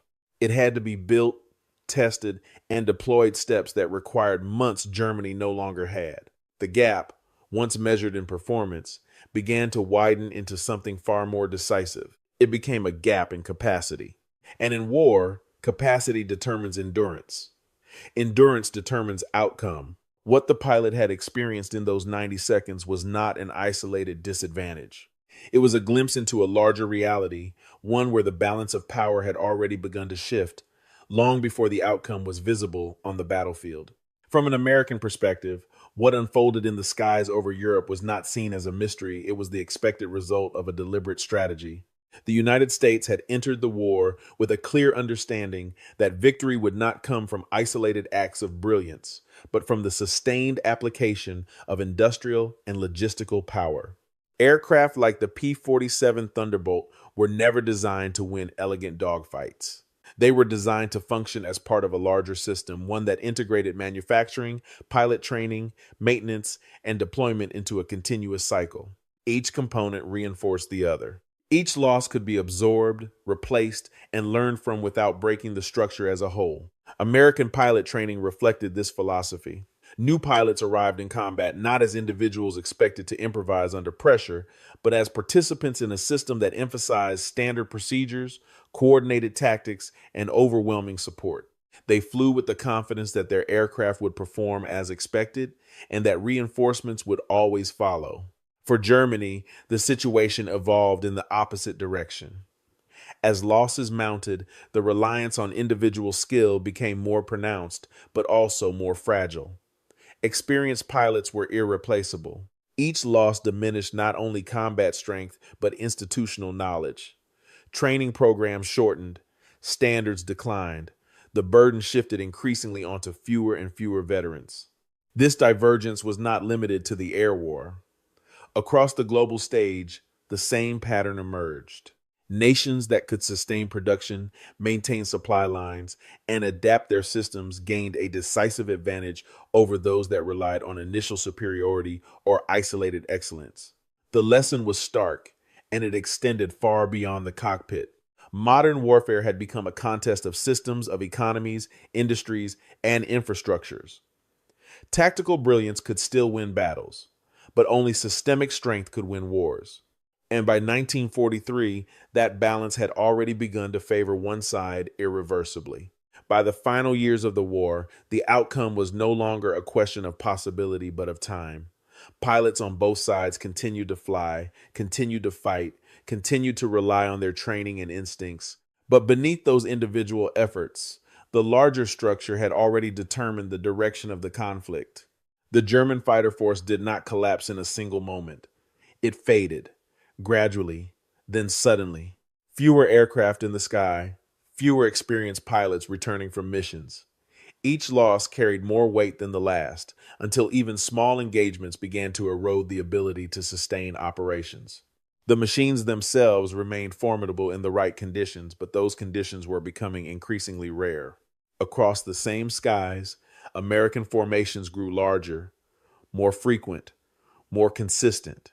Aircraft arrived not as isolated units, but as part of a continuous presence that could not be meaningfully reduced. Losses were replaced, squadrons rotated, the system endured. For the individual pilot, this shift was difficult to accept. It challenged everything they had been trained to believe, that skill, courage, and experience could determine the outcome of a fight. Those qualities still mattered. They always would.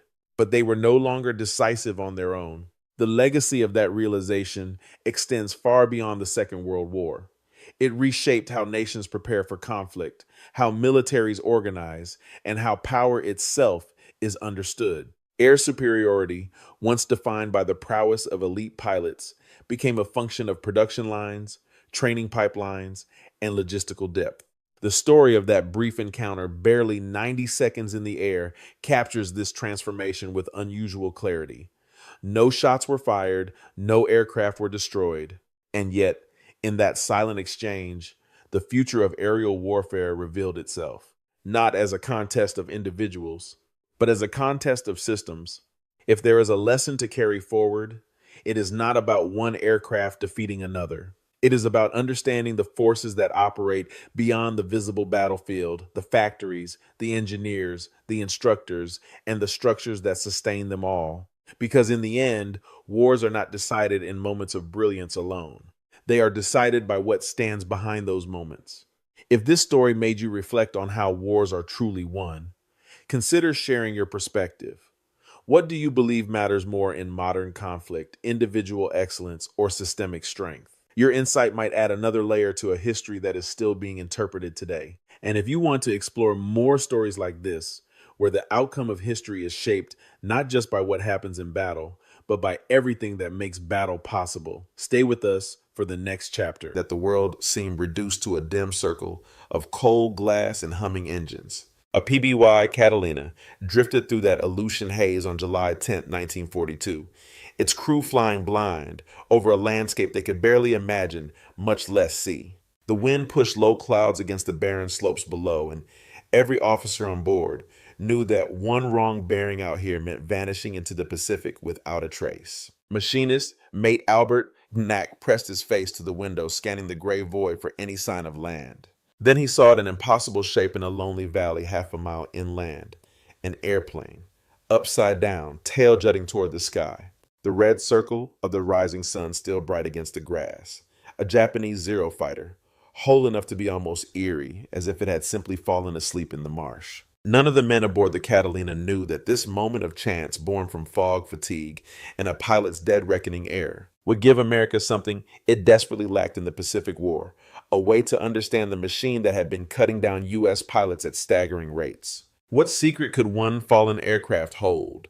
And how could that secret, later called the Akutan Zero, rewrite the balance of the sky? In the first months of the Pacific War, American pilots learned fear in the sky. It arrived not as a rumor or a distant threat, but as a living, twisting presence. The Japanese Zero fighter, a machine that seemed to break the rules of physics. When the Zero swept into the Philippines on December 8, 1941, it climbed at angles U.S. pilots had never seen, rolled with impossible agility, and stayed airborne long after American aircraft had to turn home. Within days, formations that had trained for years were reduced to thin smoke, drifting over Clark Field. To those who survived, the Zero felt less like a machine and more like a predator. Captain Jesus Villamor, flying an obsolete P-26, watched them carve through his squadron in tight spirals no American fighter could match. Lieutenant Randall Keeter scored one of the earliest U.S. victories, but even he returned to a runway littered with wreckage, 18 P-40s destroyed before their wheels had left the ground. For every Zero shot down, 10 American fighters fell. By January 1942, the unofficial tactic was humiliation in plain language. If you see a Zero dive away, don't climb, don't turn, survive. Part of the disaster came from misunderstanding. American manuals dismissed Japanese engineering as crude imitation, insisting the enemy lacked the skill for modern aviation design. The Japanese Zero fighter, built light and ruthless, was unlike anything American tacticians had studied. Its pilots, many hardened over China since 1937, arrived with years of combat experience. Yet adaptation often begins with a single mind refusing to accept defeat. So Thack spent his evenings at his kitchen table moving matchsticks like miniature fighters across an imaginary sky. From that quiet work came a new formation. 2 pairs of fighters instead of a rigid 3-plane group weaving toward one another in a defensive cross. The beam defense position, which pilots later called the Thack Weave, forced the Zero into a dilemma. Midway would prove it. As torpedo bombers of VT-3 flew into a storm of Japanese fighters on June 4, 1942, Thack and his small escort of Wildcats turned into the attack. Thack's weave worked again and again, but victory was a hollow thing. His Wildcats survived. The torpedo bombers did not. Not a single torpedo struck a Japanese ship. America had a tactic to stay alive, but it still lacked what mattered most: knowledge of the Zero itself. The kind of knowledge that Akutan Zero would soon deliver, unexpected, intact, and world-changing. Far from Midway's burning horizon, another chapter of the Pacific War was unfolding in the cold, wind-scoured Aleutians. While fleets clashed in the Central Pacific, the Japanese carrier Ryujo launched a smaller diversionary strike northward, an effort meant to confuse American commanders and stretch their defenses. Among the pilots assigned to this mission was Petty Officer First Class Tadayoshi Koga, a 19-year-old aviator scarcely taller than the cockpit he flew in. He had grown up in rural Japan, the son of a carpenter, and had mastered the Japanese Zero fighter the way a craftsman knows his tools, instinctively, precisely, almost reverently. On June 4, 1942, Koga's 3-plane section approached Dutch Harbor through low clouds. The Americans threw everything they had into the sky: machine gun fire from ships, rifle fire from shore, bursts of desperation reaching upward. 150 caliber bullet tore through the Zero's oil line, leaving a dark spray over the Aleutian air. Koga watched his oil pressure fall and knew the arithmetic of engine failure: minutes left, maybe less. Ahead lay Akutan Island, designated by the Japanese as an emergency landing site. Koga lowered his landing gear. His wingman, Petty Officer Tsuguo Shikata, instantly sensed danger. The grass below glistened with an unnatural sheen. It wasn't firm earth. It was bog waterlogged soil, hidden beneath a carpet of summer green. His wheels touched the grass and sank instantly. The Zero pitched forward. The aircraft flipped, slammed down, inverted, and came to rest with its tail pointing toward the sky. Koga died instantly, his neck broken by the violent deceleration. Shikata and the section leader, Chief Petty Officer Makoto Endo, circled helplessly overhead. But the cockpit was inverted and the glass was too coated with mud to see inside. In that suspended moment, human loyalty outweighing military doctrine, they broke off and returned to Ryujo, leaving the wreck untouched. For 36 days, the wreck lay undisturbed, sinking slowly into the marsh as fog moved in and out like a tide of ghosts. The Zero waited, perfectly preserved by cold and silence, its secrets intact. A secret. The Americans would soon uncover one that would transform this lonely crash site into the birthplace of the Akutan Zero, the single most consequential captured aircraft of the entire Pacific War. The Aleutian fog had hidden Koga's wreck for more than a month, but chance, just as it had shaped the crash, would reveal it. On July 10th, 1942, Lieutenant William Thies and his PBY Catalina crew wandered through the mist, lost short on visibility and running out of patience with the brutal weather. Their mission should have taken them along a standard patrol route near Dutch Harbor, but dead reckoning in the Aleutians was often a polite name for guesswork. When the clouds briefly parted, machinist mate Albert Knack spotted something impossible. A fully intact Japanese Zero fighter, upside down in a lonely green valley. A recovery team landed the next day, hiking through wet tundra and ankle-deep mud until they reached the overturned fighter. Inside, they found Koga's remains still strapped into the cockpit. The men buried him on a small rise overlooking the crash site. No chaplain, no ceremony, just a quiet acknowledgement that even an enemy pilot deserved a grave. Only then did they fully examine the aircraft. Bullet holes were few. The engine looked healthy. The frame was bent but not broken. This was no shattered wreck. It was the airframe American intelligence had begged for since the first day of the Pacific War, a complete Japanese Zero fighter that could be studied, repaired, and flown. Recovering it proved harder than finding it. The Aleutian tides tore anchors from the salvaged ship. Winds clawed at cranes. Crews laid planks across the marsh-rigged steel cables under the fuselage and fought the island itself. After days of effort, the mud finally relented. The Zero was hauled upright, drained, and dragged inch by inch to the coast. From Dutch Harbor, it traveled by transport ship to Seattle, then south to Naval Air Station North Island in San Diego. There, behind 12-foot walls and armed guards, the aircraft was dismantled, cleaned, measured, and repaired. Every boat was documented, every control linkage studied. At last, the machine stood whole again, reborn but unmistakably still, the aircraft Koga had flown. On September 20, 1942, Lieutenant Commander Eddie Sanders climbed into the cockpit for the first American flight of the Akutan Zero. On takeoff, the aircraft leapt forward astonishingly light. Above 200 knots, the ailerons stiffened, then nearly froze. In a negative G dive, the carburetor starved and the engine sputtered towards silence. America now had what it had lacked since the war began: a map of the Zero's strengths and its fatal weaknesses.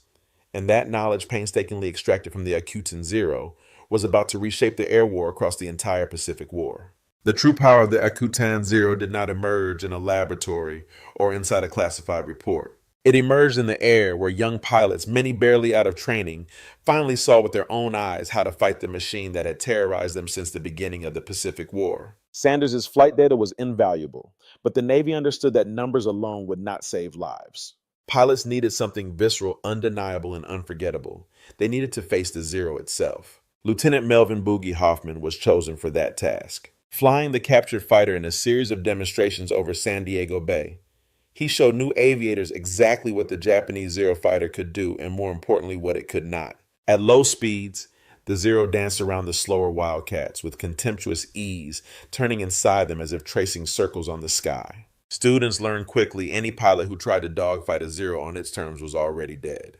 Starting thousands of feet below the Americans, he tried to follow as they dove past 250 knots. The Akutan Zero struggled, sluggish in the roll, fighting its own airflow flow. By the time Hoffman leveled out, the Wildcats were already climbing away. A simple rule emerged: speed was life. But the most shocking lesson came from the negative G escape. The American pilot pushed the stick forward into a sharp downward brake. The Zero's engine coughed, shuddered, and lost power exactly as Sanders had warned. The students could see the smoke trail with their own eyes. The message could not have been clearer. These demonstrations spread across the fleet. pilots repeated the lessons aboard carriers in briefing rooms and in late-night conversations before combat sorties. And by early 1943, the results were unmistakable. The kill ratio that had once favored Japan began to tighten. Then it shifted, then it collapsed. Veterans like Kenneth Walsh and Robert Hansen credited their survival to the tactics born from the Akutan Zero. Japanese commanders, meanwhile, wondered why their proven techniques were suddenly failing. They saw newer American aircraft, but did not realize the deeper truth the U.S. now understood: the Zero better than they did. In the end, the Akutan Zero had done more than reveal the weaknesses of a single fighter. It had rewritten the balance of the air war across the entire Pacific War. The story of the Akutan Zero does not end with triumphant headlines or a museum centerpiece. Instead, it fades into the quieter lives of the men who crossed paths with it. Pilots, mechanics, officers, most of whom never received recognition for the role they played in changing the Pacific War. Lieutenant William Thias, who first flew over the wreck in that shroud of Aleutian fog, finished the war without fanfare. Machinist mate Albert Knack returned home and worked as a mechanic, unaware that his quick glance out a coal window had altered history. Lieutenant Robert Kerms, who buried Koga with dignity, spent the rest of his career in salvage operations, never knowing how pivotal that intact fighter would become. Eddie Sanders, whose test flights exposed the Zero's true nature, went on to shape naval aviation into the Cold War era. Melvin Hoffman trained generations of pilots, teaching them lessons learned directly from the Japanese Zero fighter he once flew.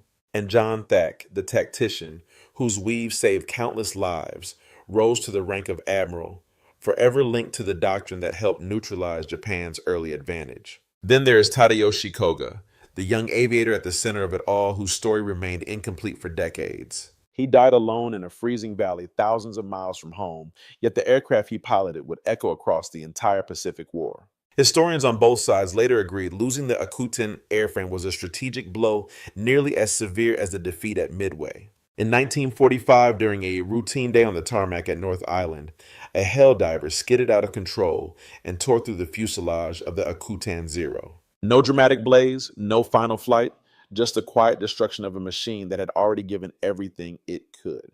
But legacy is not measured in metal.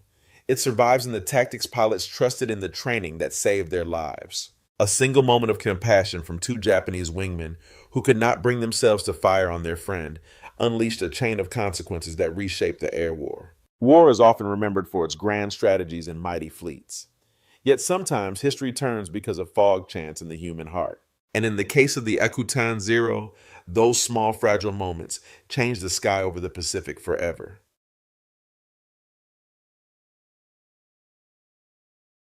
The morning light barely touched the fog that clung to the railway platform, a cold veil drifting across the steel tracks. Somewhere in that haze, a lone officer stood still, his gloved hand resting on a leather briefcase he had carried through too many nights without sleep. The distant rumble of an approaching train echoed like a warning, one he knew he had only moments left to deliver. Behind him, the war raged in patterns that once seemed predictable.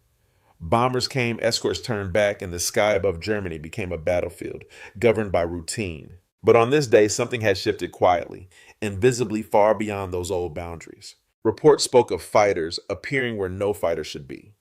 Machines that should have exhausted their fuel were somehow diving out of the sun hundreds of miles past their limit. He had the evidence, he had the testimonies, and he had the sinking feeling that the air war was about to enter a new and deadly chapter. As the locomotive's smoke rolled forward and the doors began to close, a single thought pressed on him more heavily than the rank he carried. What happens to a nation at war when its leaders refuse to believe the truth? The weeks that followed August 17th made one truth impossible to ignore.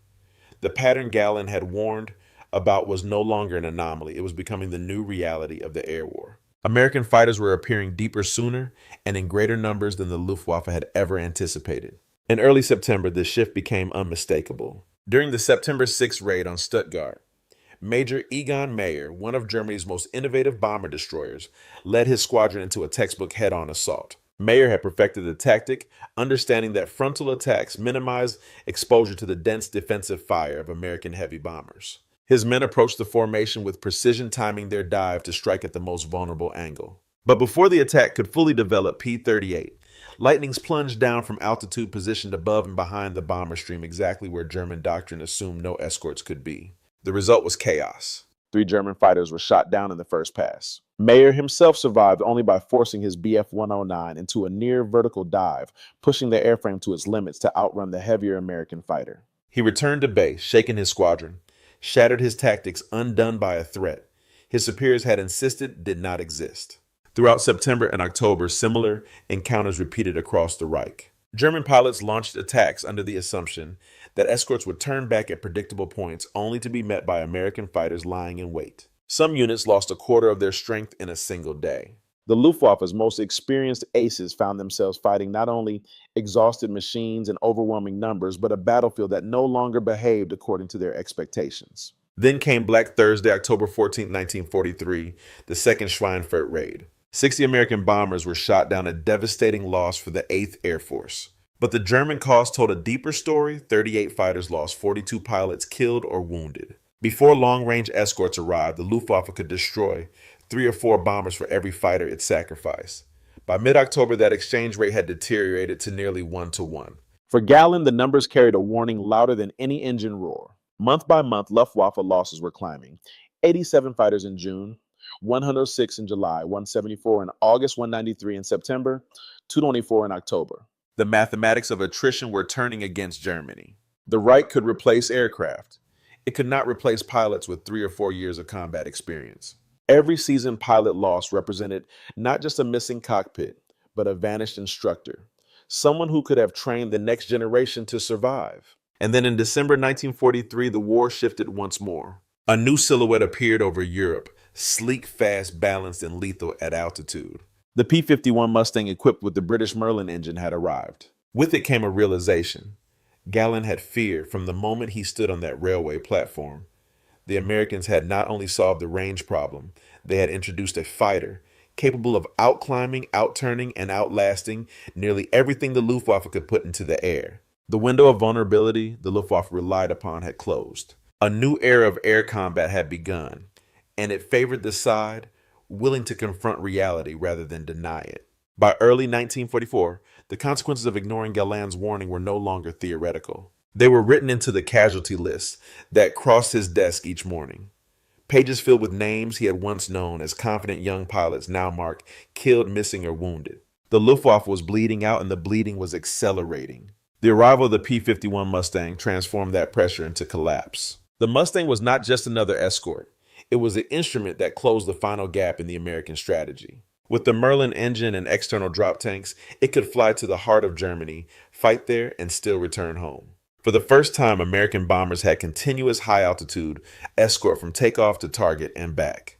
The Luftwaffe had no sanctuary left. In February 1944, the Americans demonstrated what this meant in practice. Operation Argument Big Week. For 6 relentless days, more than 3,500 American bombers struck aircraft factories across the Reich. Surrounding them were swarms of P-38s, P-47s, and P-51s. The Luftwaffe threw every available fighter into the battle, including veterans who had survived since 1940. They flew multiple sorties per day, often with barely enough fuel to reach altitude. New pilots, some with fewer than 200 total flight hours, followed behind them. The outcome was catastrophic. The Luftwaffe lost 262 fighters destroyed and 180 so badly damaged they could not be repaired quickly.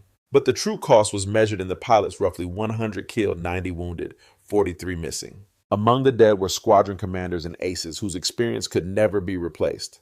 What had been a formidable fighter force only a year earlier was becoming a hollow structure.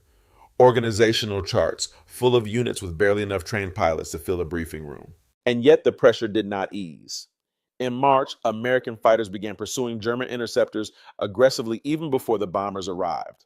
Mustangs waited near airfields, catching German aircraft during takeoff, climb-out, and recovery phases previously considered safe. Veteran pilots described the feeling as being hunted, forced into battle on terms they no longer controlled. Then came the blow that shattered any illusion of recovery. The first escorted daylight raid on Berlin, March 4, 1944.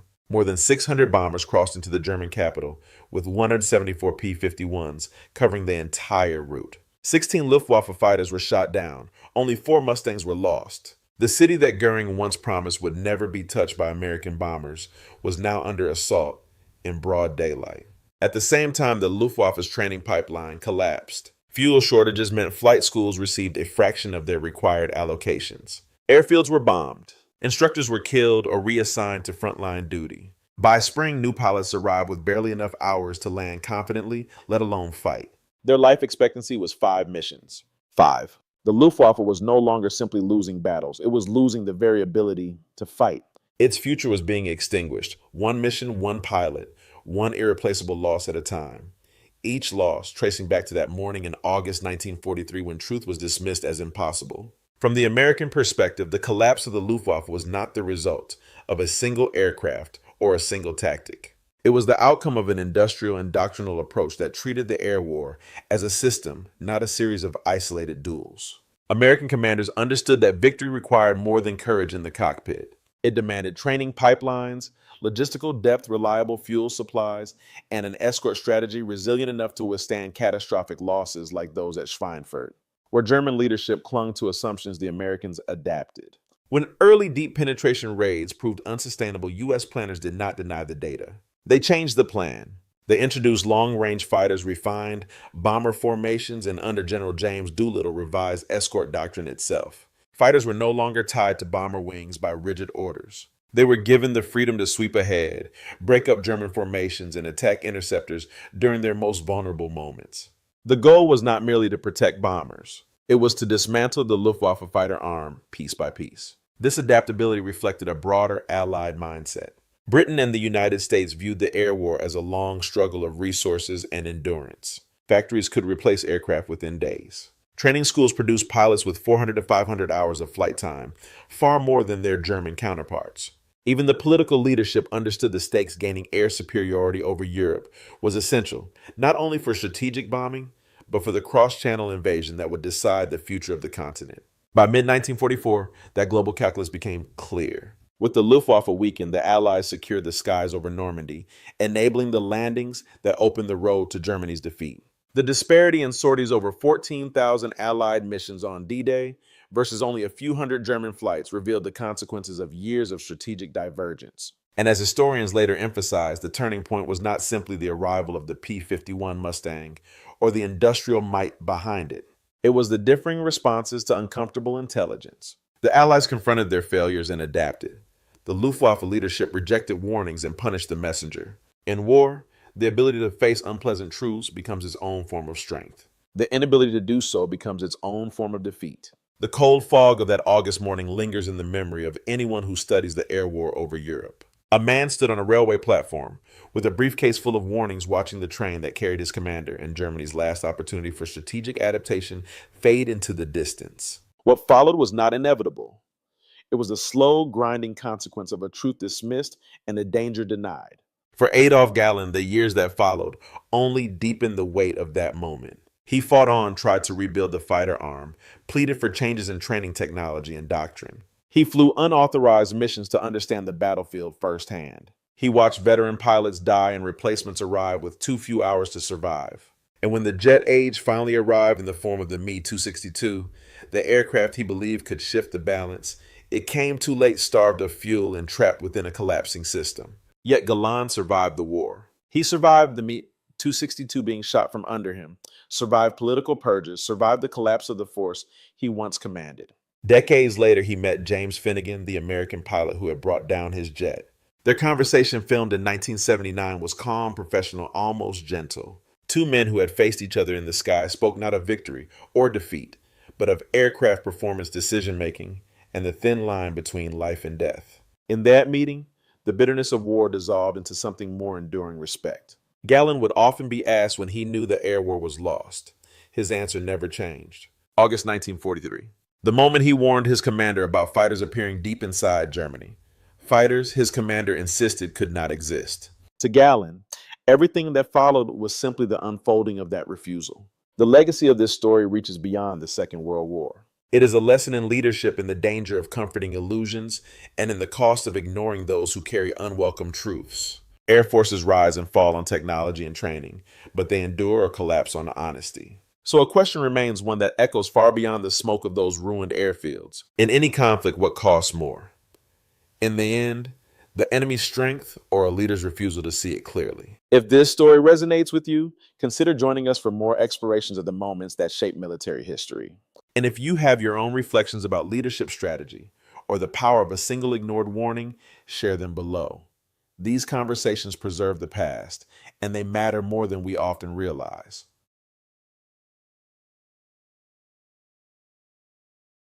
On that frozen morning, the engines did not roar with confidence. They groaned. Steel beasts, some of the most feared machines ever built, pushed forward through the snow, not chasing victory, but racing against something far more fragile: fuel. In the heart of the Ardennes offensive, where the fate of Nazi Germany's last gamble would unfold, commanders like Joachim Peiper were not watching the enemy lines. They were watching their fuel gauges. Each mile forward came at a cost. Each turn of the track consumed what little remained of Germany's lifeblood. The Battle of the Bulge, often remembered for its ferocity and surprise, concealed a quieter truth, one that would ultimately decide its outcome long before the first shot was fired. This was not just a clash of armies, it was a collision between two systems, one running on desperation, the other on abundance. As the Ardennes offensive began, Adolf Hitler believed he could still rewrite history with one decisive blow. But beneath the surface of this bold plan lay a dangerous illusion. The German fuel crisis had already tightened its grip, turning even the mightiest tanks into liabilities. Meanwhile, across the battlefield, American logistics, relentless, invisible, and overwhelming, were quietly shaping the future. So the question remains, can an army built on steel and strategy survive when it runs on empty? Because in the Battle of the Bulge, the answer would come not from the battlefield, but from the fuel gauge. The winter of 1944 Combat did not begin with silence. It began with movement fast, deliberate, and filled with a sense of desperate purpose. As the Ardennes offensive erupted on December 16th, German forces surged through what they believed was a weak point in the American lines. This was not just another attack. It was Adolf Hitler's final gamble to alter the course of the war, a bold strike designed to fracture the Allied front and seize the critical port of Antwerp. On paper, the plan carried a certain ruthless brilliance. 3 German armies, spearheaded by elite panzer divisions, would push through the dense Ardennes forest, cross the Meuse River, and split British and American forces in two. The success of the Ardennes offensive depended on speed, surprise, and above all, momentum. But beneath this ambition lay a fragile truth. The entire operation rested on an assumption that bordered on fantasy that German forces would capture enough American fuel to sustain their advance. By late 1944, the German fuel crisis had reached catastrophic levels. Allied bombing campaigns had crippled synthetic fuel production, reducing it by nearly 90%. The vital oil fields of Romania were lost. Across the Reich, fuel had become more valuable than ammunition. Tanks were rationed. Aircraft remained grounded. Even civilian life slowed to a crawl under the weight of scarcity. Yet, despite this, the offensive moved forward. Commanders were told they had enough fuel for only a fraction of the journey. The rest, they were assured, would come from the enemy. It was a plan built not on logistics, but on hope. And as the first columns of armor rolled into the snow-covered forest, that hope became the most dangerous weapon of all. At the very tip of the German advance moved a formation that embodied both the strength and the fatal weakness of the Ardennes Offensive Kampfgruppe Peiper. Led by SS Lieutenant Colonel Joachim Peiper, this elite unit was the sharp edge of the 6th Panzer Army, tasked with punching through American defenses and racing toward the Meuse River. They were fast, aggressive, and equipped with some of the most formidable machines of the war. The Tiger II and Panther tanks were not just weapons, they were symbols of German engineering dominance. With thick, sloped armor and devastating firepower, they could destroy most Allied tanks before facing serious retaliation. In direct combat, they inspired fear. But beneath that power lay a critical flaw, an unrelenting hunger for fuel. A single Tiger II could consume several gallons of gasoline for every mile it advanced. And in the harsh terrain of the Ardennes, that consumption often doubled. As the Battle of the Bulge intensified, Peiper's advance became a race not against American resistance, but against empty fuel tanks. Still, in the early hours, everything seemed to be working. The surprise was total. American lines fractured. Roads opened.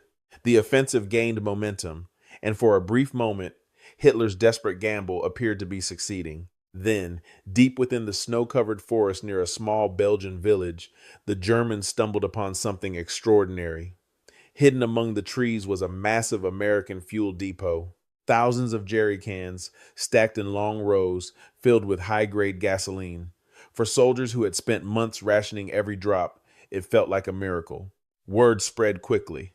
Nearly 50,000 gallons of fuel, enough to refuel the entire Kampfgruppe and push them closer to their objective.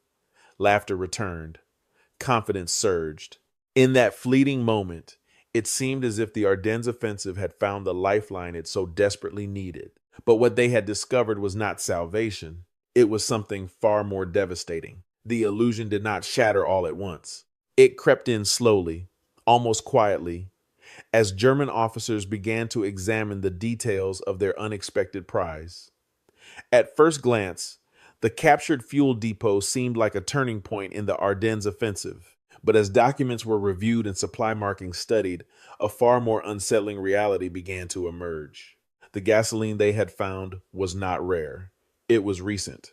Shipping manifests revealed that this fuel, refined thousands of miles away in Texas, had crossed the Atlantic, been unloaded in France, and delivered to the front lines in a matter of weeks. This was not a forgotten reserve or a lucky break. It was part of a continuous industrial flow, a system so vast that losing tens of thousands of gallons barely registered as a disruption. For a German army trapped in the grip of a severe fuel crisis, this realization was devastating. What they had celebrated as a miracle was, in truth, insignificant. And then came the deeper shock. Intelligence reports and captured materials pointed to an even greater force behind American logistics, an expanding network of pipelines capable of delivering hundreds of thousands of gallons of fuel every single day. In that moment, the scale of the imbalance became undeniable. A German panzer division might consume such an amount over weeks of intense combat. The Americans could replace it in hours. The numbers alone told a story that no propaganda could hide.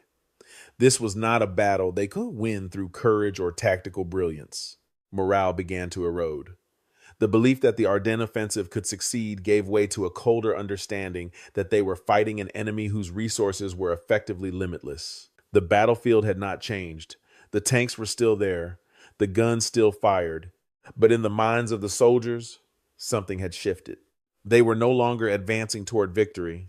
They were advancing into inevitability. While German forces struggled against the limits of their own supply, the American war machine operated on an entirely different scale. To understand why the Ardennes offensive was doomed, one must look beyond the battlefield and into the vast, invisible network that sustained the Allied advance.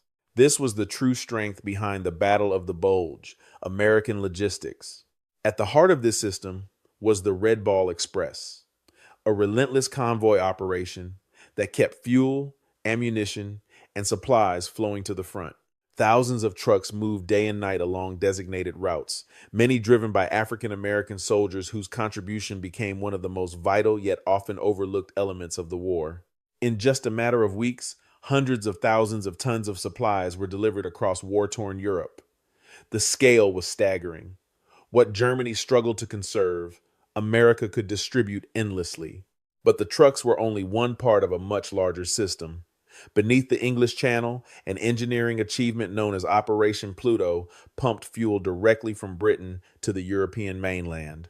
From there, an expanding network of pipelines carried gasoline forward, following the armies as they advanced.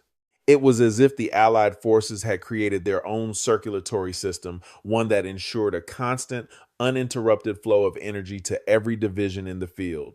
This overwhelming abundance shaped how American commanders thought about war.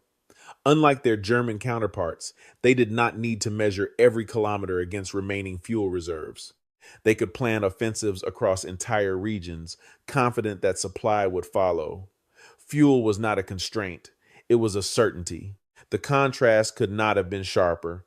On one side, an army calculating every movement based on scarcity. On the other, a force empowered by excess, capable of burning millions of gallons without hesitation. This imbalance did more than determine strategy, it defined the outcome.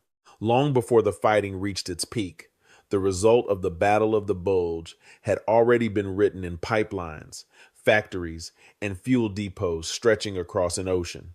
By the final days of December 1944, the illusion of momentum had completely collapsed. The Ardennes offensive, once envisioned as a decisive blow, was now unraveling under the weight of its own contradictions. For Kampfgruppe Piper, the consequences became brutally clear. Their advance had slowed, then stalled, and finally stopped altogether. American resistance stiffened at key points, buying time. But it was not firepower alone that sealed their fate. It was absence. The absence of fuel, the very resource upon which the entire operation depended, had vanished, either consumed, destroyed, or denied. And nowhere was this more devastatingly demonstrated than in the deliberate actions taken by American forces. As German units pushed forward, they encountered not just resistance, but destruction on a scale they could barely comprehend. Fuel depots that might have sustained their advance were systematically set ablaze. Near Stavelot and along critical routes, American engineers followed a simple, ruthless directive. If the enemy needed it, it must not exist. Millions of gallons of gasoline were poured into ditches, ignited, and reduced to pillars of black smoke that marked the horizon. To the German soldiers, this was incomprehensible. They were fighting for every leader, calculating every movement, and here was an enemy willing to destroy vast reserves without hesitation. In a single week, more fuel was burned intentionally by American forces than had been allocated to sustain the entire Ardennes offensive. It was not waste. It was strategy made possible by overwhelming abundance. For Piper's men, the consequences were immediate. Their once feared Tiger II tanks became immobile hulks, stranded in the snow. Without fuel, their power meant nothing. On Christmas Eve, the order was given to abandon the vehicles. Steel giants, designed to dominate battlefields, were left behind in silence. Out of thousands who began the advance, only a fraction made it back to German lines on foot, exhausted and defeated. They had not been destroyed by superior tanks or tactics alone. They had been defeated by logistics, by an enemy who could afford to fight a war of attrition on a scale they could not match. And in that frozen landscape, surrounded by abandoned armor, the true cost of the Ardennes offensive became impossible to ignore. When the guns finally fell silent in January 1945, the Battle of the Bulge was remembered as a dramatic and hard-fought American victory. But in truth, the outcome of the Ardennes offensive had been decided long before the first German tank crossed into the forest. It was not determined solely by courage on the battlefield or brilliance in command, but by something far less visible and far more decisive. The German plan had been built on a fragile illusion. It assumed that speed, surprise, and superior armor could compensate for a collapsing supply system. It relied on capturing fuel from an enemy that possessed it in overwhelming abundance. This was not strategy grounded in reality. It was a gamble born of desperation, shaped by the harsh reality of the German fuel crisis. In contrast, the United States fought a different kind of war. Across the Atlantic, oil fields in Texas produced fuel at a scale Germany could not hope to match. Factories in Detroit transformed raw materials into machines of war at an astonishing pace. Shipyards launched vessels faster than they could be destroyed.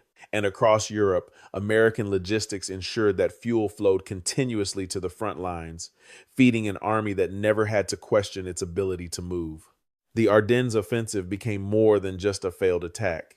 It became a measuring stick, a stark demonstration of the widening gap between two nations.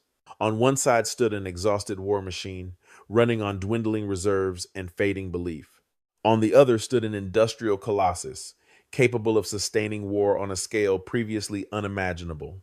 For the German soldiers who discovered those fuel depots in the snow, the realization was profound. They had not found a path to victory. They had found proof that victory was already beyond reach. And so the Battle of the Bulge leaves behind a lasting lesson, one that echoes far beyond the winter of 1944. In modern warfare, the greatest weapon is not always the tank, the gun, or the soldier. It is the ability to sustain them. Because an army that cannot move cannot win. If this story has made you see the Ardennes offensive from a different perspective, consider what other battles might reveal the same hidden truth. Were there other moments in history where logistics, not tactics, decided the outcome? Share your thoughts below. And if you value these deeper explorations into military history, consider subscribing to continue uncovering the forces that truly shape war. The battle may be over, but the lessons are still being written. The sky was clear that morning, but nothing about what followed would remain simple. At 8,000 feet above occupied Europe, a seasoned pilot believed he understood the rules of survival. He had fought through years of war, learned every maneuver, mastered every weakness of his enemies. In his world, victory belonged to the pilot who could outthink, outturn, and outlast his opponent. Then the American fighter did something unexpected. It did not climb. It did not turn. It dove. In that single moment, everything he had learned about air combat began to unravel. The engagement lasted barely 90 seconds. No shots fired, no dramatic explosion, just a silent realization that something fundamental had changed. This was no longer a contest of instinct and experience, no longer a test of who could maneuver better in the sky. What he faced was not simply a different aircraft, but a different kind of war. A war where speed could outrun strategy, where altitude meant nothing without power, where the outcome was decided long before the pilots ever saw each other. And as the distance between the two aircraft grew, so did a question that would define the rest of the conflict. What happens when courage is no longer enough to win? That question would echo far beyond that morning, reshaping not just the battle in the air, but the very nature of modern warfare itself. He had seen combat before, dozens of engagements, dozens of victories. In the unforgiving skies over Europe, survival depended on discipline, instinct, and an unwavering belief in the machine beneath you. For German fighter pilots in 1943, that belief was absolute. The Messerschmitt Bf 109 had earned its reputation through years of dominance, faster climbs, tighter turns, and tactics refined through relentless combat against British fighters. Their doctrine was simple: control altitude, force the engagement, win the turn. And for a long time, it worked. By mid-1943, however, the war beneath those wings had begun to change. German industry was under constant pressure. Fuel supplies were no longer reliable. Replacement pilots arrived with fewer hours, less experience, and far less margin for error. Still, in the cockpit, many veterans believed the fundamentals remained unchanged. Superior skill could overcome inferior machines. Across the Atlantic, a different kind of preparation was unfolding. American factories were not just building aircraft, they were building consistency, standardization, power. The Republic P-47 Thunderbolt emerged from this system as something unfamiliar to European doctrine, heavier, less elegant, but built around a different philosophy entirely. Not to outturn the enemy, but to outlast, outpower, and outpace them. The stage was set for a confrontation that neither side fully understood yet. One rooted not just in tactics, but in two fundamentally different visions of how air combat should be fought and how wars would ultimately be won. The encounter itself unfolded with a simplicity that concealed its deeper implications. At 8,000 feet, the German pilot initiated what had become second nature: climb, gain altitude, and strike from above. In every previous engagement, altitude meant control. It dictated the pace, the angle, and ultimately the outcome of the fight. But the American aircraft refused to play by those rules. Instead of climbing to contest the advantage, the P-47 Thunderbolt pitched forward and dove. It was a decision that defied everything German pilots had been taught. To surrender altitude was to surrender initiative. It was, by all established doctrine, a mistake. So he followed. The Messerschmitt Bf 109 entered the dive with confidence, expecting the distance to close quickly. But as the seconds passed, something felt wrong. The American aircraft was not slowing. It was accelerating beyond the familiar limits of pursuit. The gap widened instead of shrinking. At 350 miles per hour, then 400, then 450, The strain on the German aircraft began to show. The control stick grew heavier in his hands. The airframe trembled under mounting stress. By 480 miles per hour, the aircraft had reached its operational edge. Pushed further, and the wings themselves risked failure. He had no choice but to pull up. Below him, the P-47 continued its descent 500 miles per hour, then beyond, moving with a confidence that bordered on the impossible. And when it finally leveled out, it did something even more unthinkable. It climbed, smoothly, effortlessly, carrying that immense speed upward as if gravity itself had become irrelevant. In that moment, the engagement was decided, not by a maneuver, not by a mistake, but by a difference in energy speed transformed into altitude, power translated into control. The German pilot had entered the fight expecting a contest of turning circles. Instead, he found himself trapped in a system where speed dictated everything, and his aircraft simply could not keep up. What he had witnessed was not just a superior maneuver. It was the emergence of a new form of air combat, one where energy, not agility, would define victory. When he returned from the mission, there was no dramatic report, no claims of enemy destruction, only silence and a realization he could not easily explain. The engagement had exposed something deeper than a tactical failure. It revealed a structural imbalance that no maneuver could correct.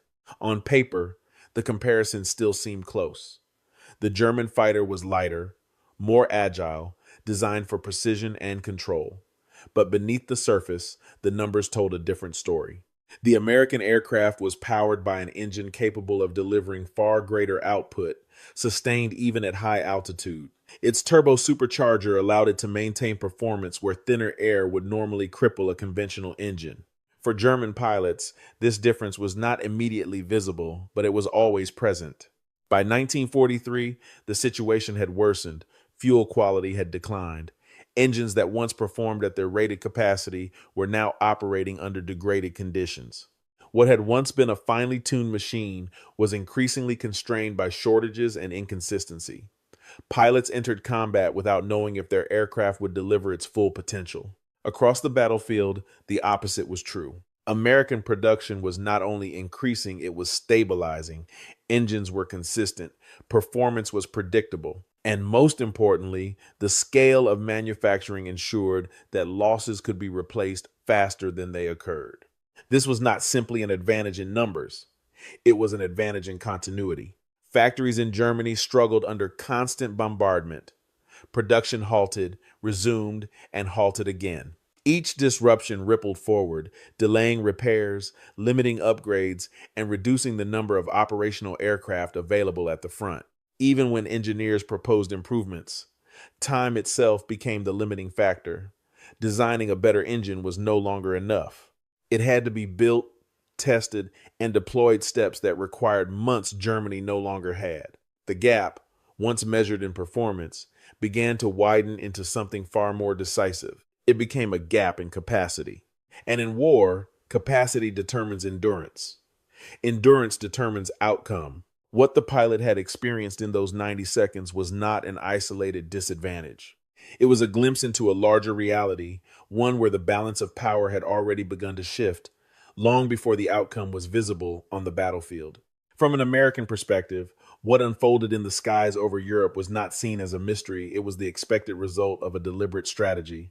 The United States had entered the war with a clear understanding that victory would not come from isolated acts of brilliance, but from the sustained application of industrial and logistical power. Aircraft like the P-47 Thunderbolt were never designed to win elegant dogfights. They were designed to function as part of a larger system, one that integrated manufacturing, pilot training, maintenance, and deployment into a continuous cycle. Each component reinforced the other. Each loss could be absorbed, replaced, and learned from without breaking the structure as a whole. American pilot training reflected this philosophy. New pilots arrived in combat not as individuals expected to improvise under pressure, but as participants in a system that emphasized standard procedures, coordinated tactics, and overwhelming support. They flew with the confidence that their aircraft would perform as expected and that reinforcements would always follow. For Germany, the situation evolved in the opposite direction. As losses mounted, the reliance on individual skill became more pronounced, but also more fragile. Experienced pilots were irreplaceable. Each loss diminished not only combat strength, but institutional knowledge. Training programs shortened, standards declined. The burden shifted increasingly onto fewer and fewer veterans. This divergence was not limited to the air war. Across the global stage, the same pattern emerged.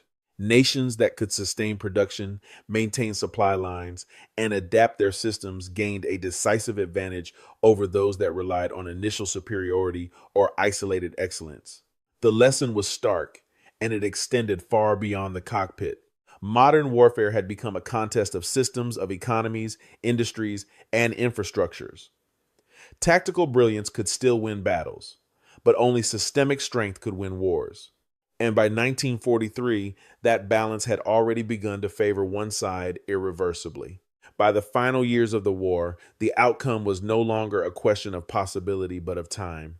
Pilots on both sides continued to fly, continued to fight, continued to rely on their training and instincts. But beneath those individual efforts, the larger structure had already determined the direction of the conflict. The German fighter force did not collapse in a single moment. It faded, gradually, then suddenly.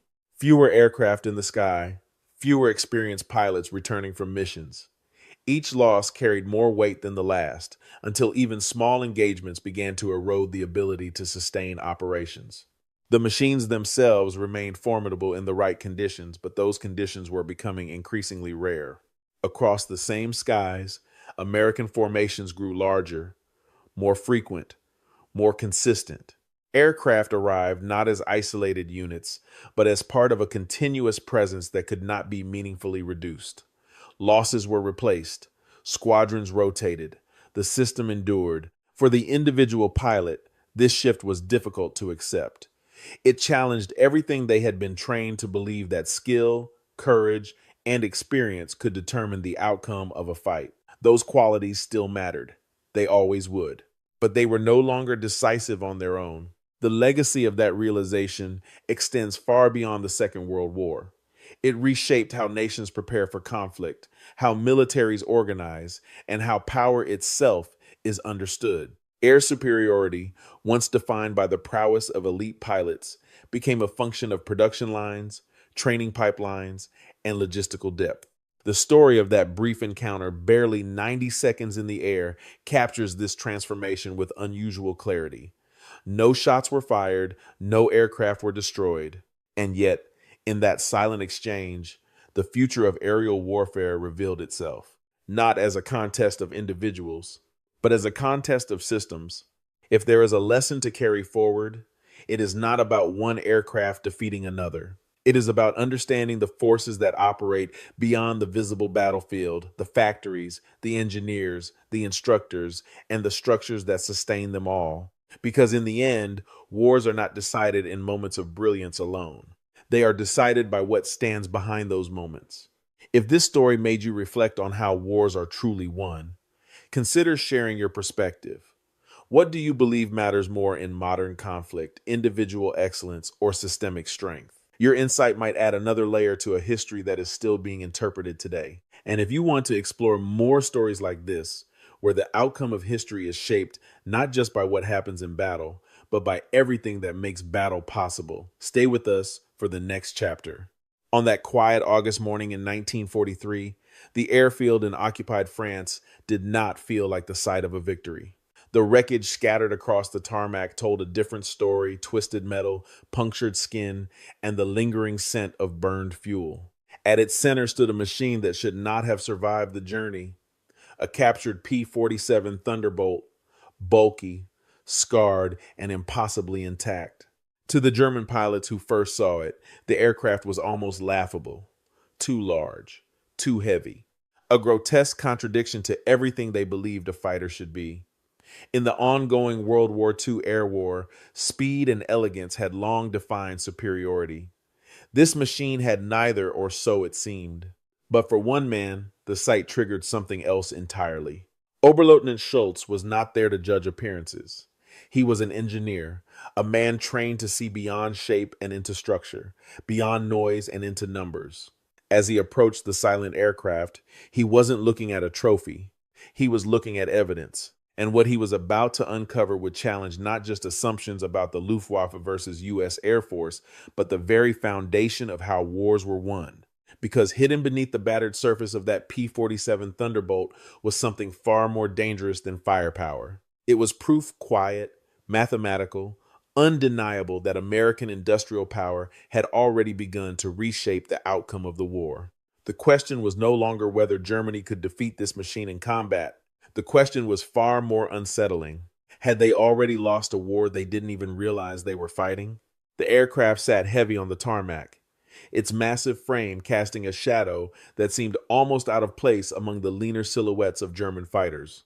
For many in the Luftwaffe, the captured P-47 Thunderbolt was little more than a curiosity, an overbuilt machine that defied the principles of elegant design. But for Oberleutnant Schultz, this was the beginning of a deeper investigation. It was August 1943, and the World War II air war had reached a critical phase. Allied bombing raids were intensifying, pushing deeper into occupied Europe. German pilots were encountering American escort fighters with increasing frequency, and reports of this strange, resilient aircraft had begun to circulate. Now, for the first time, one stood before them silent, damaged, but intact enough to reveal its secrets. Schultz approached the aircraft not as a soldier, but as an engineer. Before the war, he had worked in aeronautical design, trained to analyze performance through structure, weight, and material. Where others saw an awkward shape, he saw a set of engineering decisions waiting to be understood. The first thing that stood out was its sheer size. Fully loaded, the P-47 weighed close to 8 tons, nearly double that of Germany's frontline fighters. The contrast with the Luftwaffe versus U.S. Air Force design philosophy was immediate and striking. German aircraft like the WW190 were built for precision, speed, and efficiency, every kilogram carefully justified. This American machine seemed to ignore those constraints entirely. At first glance, it made no sense. How could something this heavy compete in aerial combat? How could it climb, turn, or even sustain flight against lighter, more agile opponents? But Schultz knew better than to trust first impressions. He began with measurements, fuselage dimensions, wing loading, structural thickness. Each number he recorded only deepened the contradiction. This was not careless engineering. It was deliberate. Every added kilogram, every reinforced panel suggested a design that prioritized something beyond traditional performance metrics. And that realization began to shift his thinking. This was not an aircraft built under constraint. This was an aircraft built with confidence. Confidence backed by something Germany was beginning to lack: resources, materials, and above all, American industrial power. As Schultz moved closer, running his hand along the scarred aluminum skin, he started to understand that this machine was not just a response to combat conditions. It was a reflection of an entire system behind it. And if that system could produce aircraft like the P-47 Thunderbolt in large numbers, then the balance of the military technology advantage in this war might already be tipping quietly but decisively away from Germany. Schultz began where any engineer would, at the heart of the machine. The engine of the P-47 Thunderbolt dominated the aircraft structure, a massive radial design that explained its unusual proportions. When the cowling was removed, the scale of it became undeniable. 18 cylinders, arranged in 2 precise rows, formed the Pratt & Whitney R, 2,800 double wasp, an engine unlike anything Germany was producing in comparable numbers. For a moment, there was silence among the inspection team. This was not crude engineering. It was something else entirely. Schultz moved closer, examining the machining, the alignment of components, the uniformity of the metalwork. Every surface spoke of precision. Every joint suggested consistency. In the World War II air war, such details were not luxuries. They were the difference between theoretical performance and operational reliability. He began his calculations. Based on displacement and configuration, the engine was producing over 2,000 horsepower. German radial engines, even at their limits, struggled to reach 1,700. The gap was not incremental, it was structural. It represented a widening divide in military technology advantage that could not be ignored. But raw power was only part of the equation. What truly unsettled Schulz was what he did not find.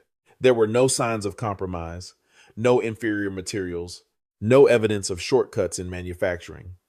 German factories, under increasing strain, had already begun to simplify designs, substitute alloys, and accept lower tolerances where necessary. This engine showed none of that. It had been built without concession, an embodiment of American industrial power applied without restraint.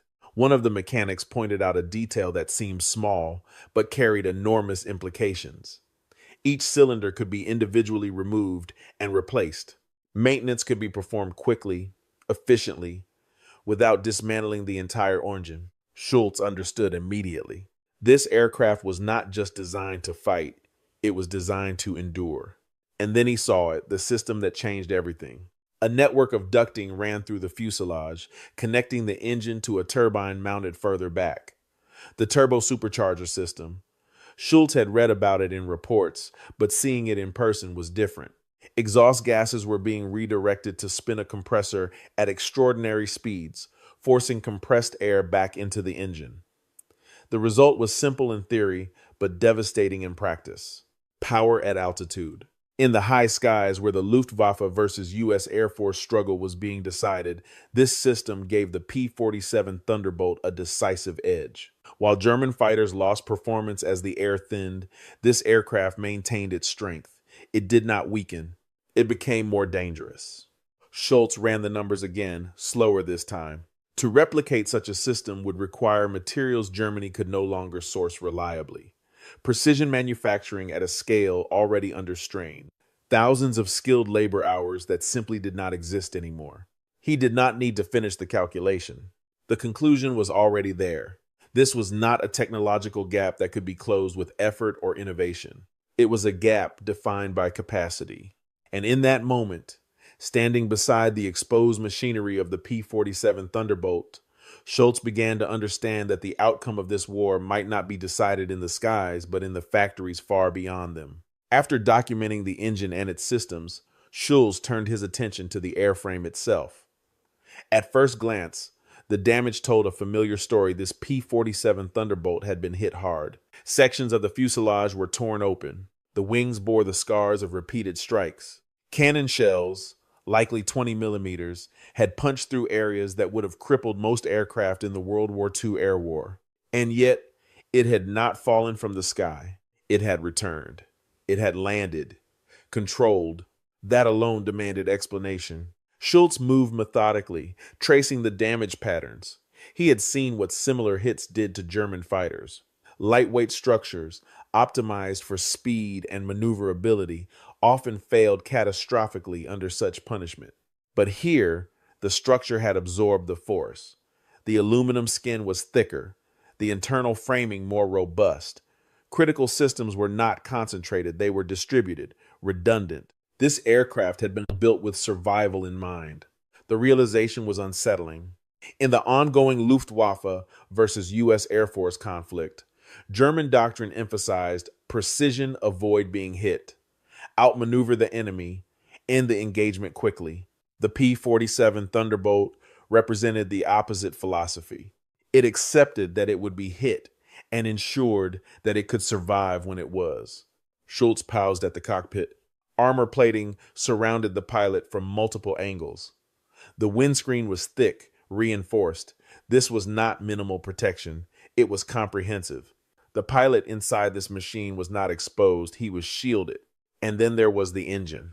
The radial design of the R-2800, which had already impressed Schulz with its power, revealed another advantage. Unlike the liquid-cooled inline engines used in German fighters, it had no vulnerable coolant system.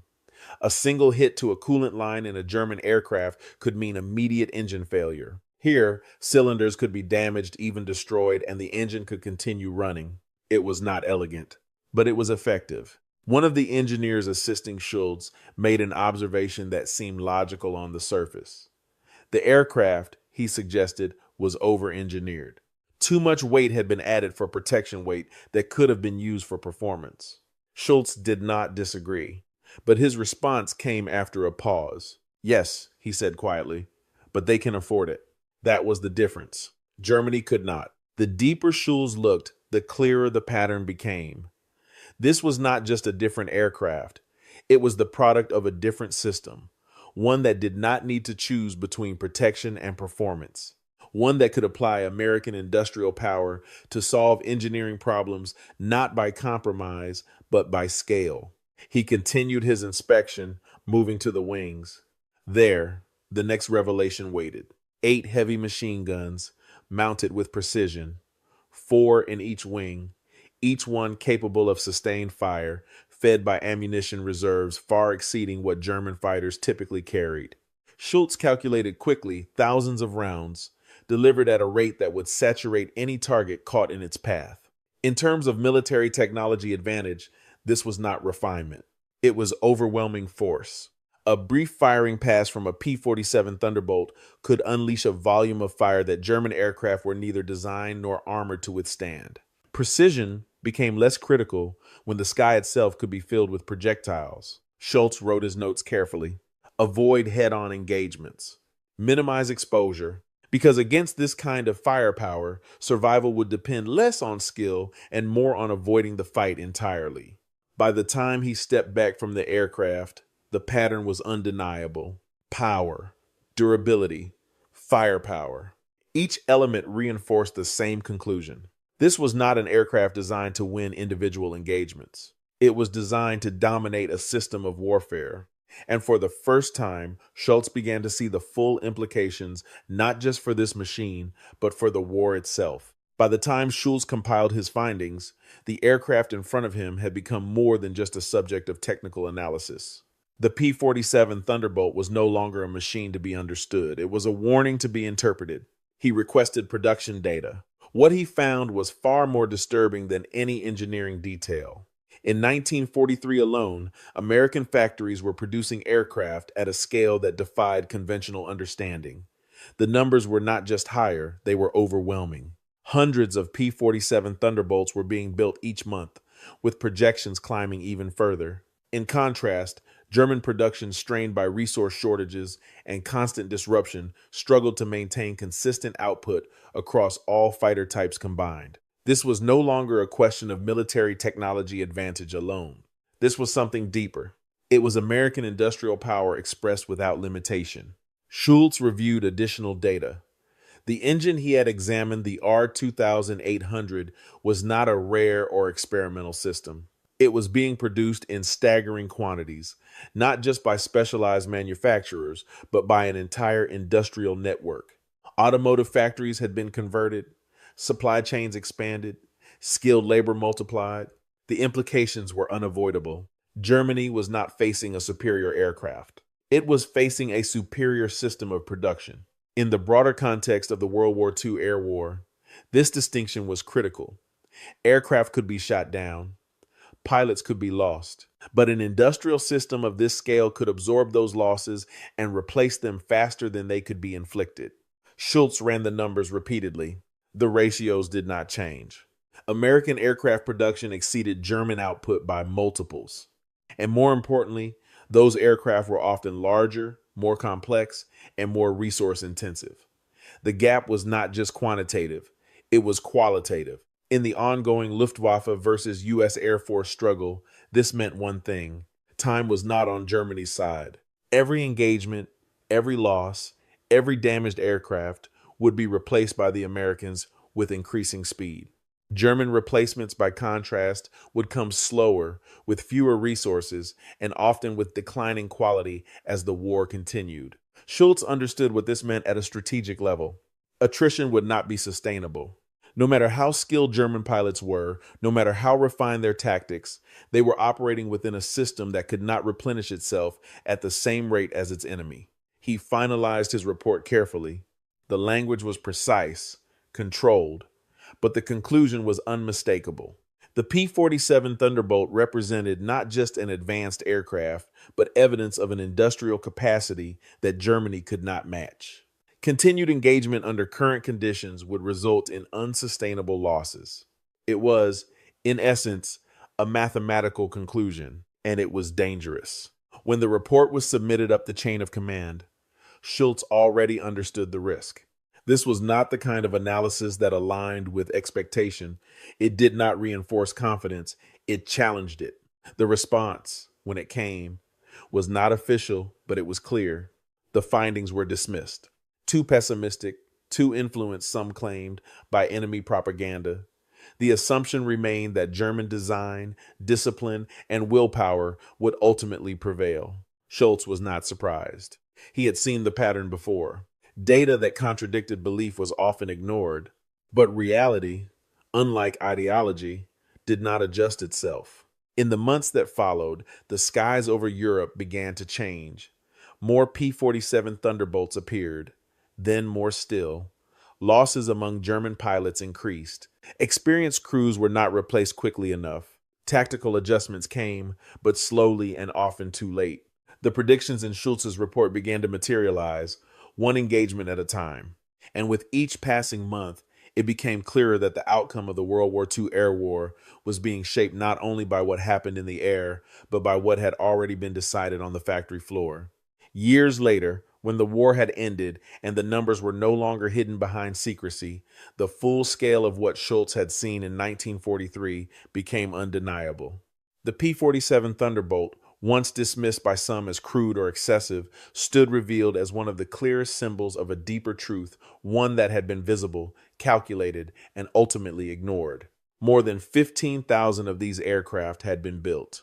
Not prototypes, not limited runs. Thousands upon thousands, each carrying the same engine, the same firepower, the same resilience that Schultz had documented on that quiet airfield in occupied France. And behind each one stood the same foundation: American industrial power, vast, coordinated, and relentless. The war in the air had not been decided by a single battle. It had been decided by accumulation. In the final years of the World War II air war, German pilots found themselves facing not just better equipped opponents, but more of them constantly, predictably, and in numbers that could not be matched. The Luftwaffe versus U.S. Air Force conflict became less about maneuver and more about endurance. And endurance in this context belonged to the side that could replace its losses faster than they occurred. Germany could not. Schultz's report had warned of this. It had outlined the consequences with clarity. Continued attrition against a numerically and technically superior force would lead to collapse. It was not speculation. It was calculation. But calculation required acceptance, and acceptance never came. Instead, the system around him chose confidence over evidence, belief over data. The assumption remained that superior tactics, discipline, and determination could compensate for material disadvantage, that somehow the outcome could still be shaped in the skies, regardless of what was happening in factories thousands of miles away. It could not. What Schultz had understood standing beside that captured P-47 Thunderbolt was that modern war had changed. It was no longer defined solely by battlefield decisions or individual brilliance. It had become a contest of systems, of logistics, of production, a contest where military technology advantage was inseparable from the capacity to sustain it.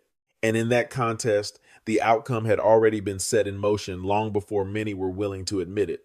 After the war, when he was questioned about his conclusions, Schultz did not speak in terms of defeat on the battlefield. He spoke in terms of inevitability. Germany, he explained, could not win an industrial war against an opponent with such overwhelming capacity. The P-47 Thunderbolt had simply been the evidence. A single machine, sitting quietly on a damaged airfield, had revealed the structure of a global conflict, not through propaganda, not through ideology, but through numbers. And those numbers had told a story that no one in power wanted to hear. Today, the aircraft remains a reminder not just of engineering achievement, but of a lesson that extends beyond its time. That wars are not only fought with weapons, they are sustained by systems. And when those systems are ignored, misunderstood, or underestimated, the consequences unfold slowly, then all at once. So the question remains, In a world that continues to evolve, where technology and production still define power in new ways, are we better at recognizing these signals today than they were then? Or would we, like those before us, only understand them when it is already too late? If this story has given you a new perspective on the P-47 Thunderbolt, the World War II air war, and the deeper forces behind the Luftwaffe versus U.S. Air Force, consider sharing your thoughts, because history does not repeat itself exactly, but its patterns are always there waiting to be seen. The morning air over England was cold enough to bite through a flight jacket, and the runway at Debden lay under a thin veil of mist. A young pilot tightened the straps across his shoulders, hearing only the muted rumble of engines warming somewhere down the flight line. He was moments away from a choice few men had ever faced, a flight straight into the heart of a fortress the world believed was unreachable. No one dared say it aloud, but the tension settled over the airfield, like a weight this mission was not supposed to be possible. For years, American bombers had flown deep into German territory and returned shattered.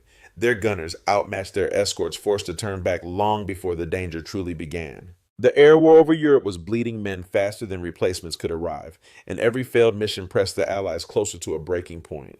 Berlin remained a distant and untouchable shadow, protected by the confidence of German commanders, who believed no long-range escort fighter on Earth could reach it. Berlin remained a distant and untouchable shadow, protected by the confidence of German commanders who believed no long-range escort fighter on Earth could reach it. But on this day, a new shape stood on the ramp, lean, silver, and quiet in its confidence. A machine the Germans insisted could not exist. The P-51 Mustang. What happened next would rewrite the mathematics of survival and the future of the war itself. The story of the P-51 Mustang cannot be understood without first stepping into the desperate months that came before it. Throughout 1943, American bomber crews crossed the English coast, knowing that large portions of the mission would be flown alone, unprotected, and exposed to the waiting claws of Luftwaffe fighters. They called those stretches of sky the Lonely Miles, a quiet name for a deadly truth. When the last friendly escort turned back, the bombers pressed on their formations, tightening as if closeness alone could shield them from what came next. German controllers had studied the limitations of every American fighter in service. They knew exactly where escort range ended, and at that invisible line the hunting began. Waves of Bf-109s and FW-190s broke through the high clouds and tore into the formations with ruthless precision. In the worst of these assaults over Schweinfurt, over Stuttgart, over the industrial heart of the Reich, dozens of bombers fell in a single day. For the men inside those aluminum fuselages, the air war over Europe became a test of endurance, more than strategy, a battle fought not only with guns, but with the slow rising fear that help would never arrive. The Allies understood the stakes. If deep penetration attacks collapsed the entire bombing campaign, the only means of striking at the German war machine before D-Day would fail. Without daylight pressure on factories, refineries, and railways, the enemy would recover, rebuild, and bleed Allied ground forces when the invasion finally came. The problem was painfully simple. The bombers could fly to the target. Their escorts could not. Thunderbolts lacked the reach. Lightning struggled in the cold. Even the RAF's Spitfire, legendary in its own right, was tied to the short distances of the Channel front. What the Allies needed was something no one had yet engineered: a long-range escort fighter that could travel hundreds of miles into German airspace fight, protect the bombers, and still return home. German intelligence insisted such an aircraft was impossible. Yet the roots of the answer had already been planted. North American aviation's early Mustang, designed in a whirlwind of wartime urgency, had shown glimpses of something extraordinary: long legs, clean aerodynamics, and fuel efficiency unmatched by other single-engine fighters. It was held back only by the Allison engine, whose power faded in the thin air where bombers flew. Then came the insight that changed everything. What if this nimble airframe, already a natural at conserving fuel, were paired with a high-altitude engine capable of sustaining power above 20,000 feet? Rolls-Royce engineers believed the Merlin could unlock the aircraft's full potential, and when the prototypes roared to life, the transformation was undeniable. Speed climbed ceiling, all surged upward, and more importantly, its range stretched far beyond expectations.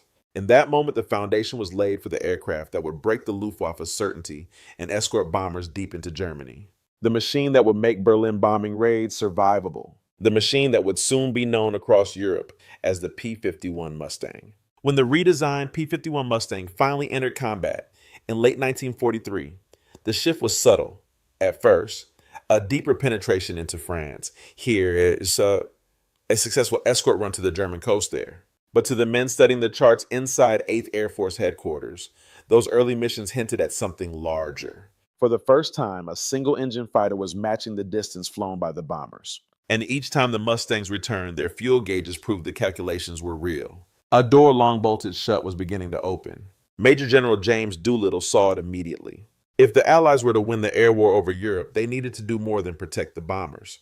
They needed to break the Luftwaffe in the air and on the ground. That meant forcing German pilots into battle again and again until the veteran corps was gone. Only a long-range escort fighter like the Mustang could remain with the bombers long enough to make those fights unavoidable. But aircraft alone never win wars. They require people willing to stretch their limits, and no one embodied that more than Colonel Donald Blakesley of the 4th Fighter Group. When ordered to convert his unit from Thunderbolts to Mustangs, a transition that normally required weeks, Blakesley answered with the promise he would have the group combat ready in 24 hours. His pilots, veterans of Spitfires and P-47s, learned the cockpit layout on the way to their missions. His ground crews worked through the night by flashlight hands raw from cold metal and safety wire. And when the sun rose, the 4th Fighter Group took off in their new aircraft, each man knowing the next mission would be unlike any they had flown. The test came almost immediately, the first Berlin bombing raids with full escort. The plan was audacious. Fighters would fly ahead, above and around the bombers, forming a moving shield that stretched nearly 70 miles long. As the formations crossed into Germany, contrails appeared in the distance, thin white scars on the blue that marked the arrival of Luftwaffe fighters. The German pilots were climbing fast, preparing to dive through the bomber stream, as they had done for years. This time they found Mustangs waiting. The first attack began near 10,000 meters. Blakesley's voice crackled across the radio. Here they come. In moments, the sky dissolved into motion, spiraling turns, diving streaks of sunlight on aluminum wings, the sudden flash of tracers crossing paths. Mustang pilots turned into the enemy, tightening formation around the bombers. BF-109s rolled into head-on attacks, but were met by interceptors that could finally match their energy. FW-190s dove through the clouds only to find P-51s in pursuit, the fight extending all the way down to the haze below. Within minutes, the Luftwaffe realized this was no longer the familiar battlefield they had dominated. The escorts weren't turning back, they weren't thinning out. They were growing stronger the farther into Germany they flew. And high above Berlin, as bombs began to fall through the flak-scarred air, it became clear that the P-51 Mustang had done the impossible. It had carried the war all the way to the Nazi capital and was ready to bring its crews home again. The first escorted raids into Berlin stunned German commanders, but the true breaking point followed only days later. On March 6, 1944, the Luftwaffe committed everything.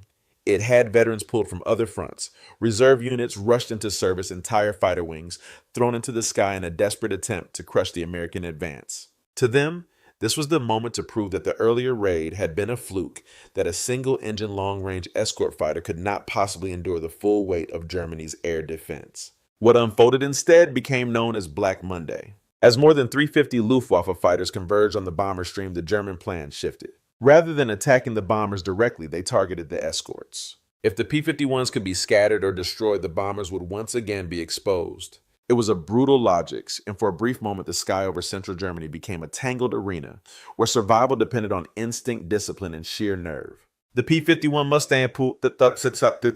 Mustang pilots met the assault head-on. Major James Goodson broke into an enemy formation, destroying 2 aircraft in seconds. Captain Don Gentile and Lieutenant John Godfrey executed tight, aggressive maneuvers that turned German dives into traps. Across the entire defensive screen, similar engagements unfolded. Mustangs diving, climbing, rolling, always positioning between the attackers and the bomber stream behind them. Even when outnumbered, the P-51's energy retention and stability allowed pilots to stay in the fight longer than anything the Germans had faced. But Black Monday carried a heavy cost. 69 bombers fell that day, their wreckage scattered across fields and forests. 11 American fighters were lost. Yet the Luftwaffe lost far more, at least 66 fighters destroyed, many flown by irreplaceable veterans. In the air, war over Europe, this kind of attrition was lethal. Germany could build new aircraft, but it could not manufacture experience fast enough to match the losses. What followed in the days after was not just tactical defeat, but psychological collapse. German aces who had once ruled the sky, men like Gunther Rau and Johannes Steinhoff, returned from combat shaken. They reported being shadowed through turns they had once used to escape, pursued down to the treetops, and caught in dives they believed were safe. One after another, they reached the same conclusion. The Allies had solved the range problem. The escorts were no longer turning back. Every mission would now be a fight from start to finish. As Berlin bombing raids continued, the German system began to unravel. Replacement pilots arrived with barely 200 hours of flight time, a fraction of what was needed for high-altitude combat. Synthetic fuel plants were burning. Transportation networks were fractured. Airfields across Germany suffered repeated strafing attacks where P-51s destroyed the fighters on the ground faster than they could be repaired. By the end of March 1944, the Luftwaffe's day fighter force, once feared across the continent, had been hollowed out. And at the center of that transformation stood the silver wings of the P-51 Mustang, the aircraft that turned German certainty into despair and shifted the balance of the war. From Washington to London, the arrival of the P-51 Mustang was recognized as far more than a technical improvement. It was a strategic turning point. To American commanders who had watched bomber crews fall in horrific numbers, the Mustang represented something rare in war, a solution equal to the scale of the problem. General Henry Hap Arnold called its appearance over Germany one of the great miracles of the conflict, a quiet admission that without a true long-range escort fighter, the daylight bombing campaign might have collapsed entirely. Inside 8th Air Force Headquarters, analysts charted the numbers with a mixture of relief and astonishment. Bomber loss rates once catastrophic fell sharply. Targets once considered unreachable, the Ruhr, Leipzig, and eventually the Nazi capital itself now lay within operational range. The air war over Europe was shifting not because the bombers were stronger, but because the skies around them had finally been secured by an aircraft designed to fly farther, fight longer, and bring its pilots home. Across the channel, British commanders saw the Mustang as a reinforcement of a strategy they had pursued since the Battle of Britain controlled the air and you control the future. The RAF had proven that fighters could stop an invasion. Now the Americans were proving that fighters could dismantle an empire. The Berlin bombing raids, once symbols of Allied vulnerability, became demonstrations of a new reality. Germany could no longer shield its industrial heartland. In Berlin, the reaction was starkly different. Goering and his staff searched the wreckage of downed Mustangs, convinced the Americans had deployed some hidden technology. Their engineers found nothing revolutionary, just clean aerodynamics, disciplined fuel management, and a design that quietly prioritized range from the beginning.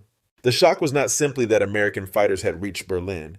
It was that they could do it again and again, draining the strength of Luftwaffe fighters every time they appeared. Other nations watching from afar drew their own conclusions. Allied planners understood that the Mustang validated a universal truth of modern warfare mobility and reach matter more than raw power alone. Neutral observers recognized that Germany's presumed dominance in the air had been an illusion sustained by geography. Once that advantage disappeared, so did the Luftwaffe's ability to influence events on the ground. In the end, the P-51 Mustang did more than bars. It reshaped strategic thinking across continents, proving that in a conflict as vast as World War II, the side that can reach the farthest often decides how and when the war will end. When historians look back at the great turning points of the Second World War, they often focus on the beaches, the cities, the armies that clashed on the ground.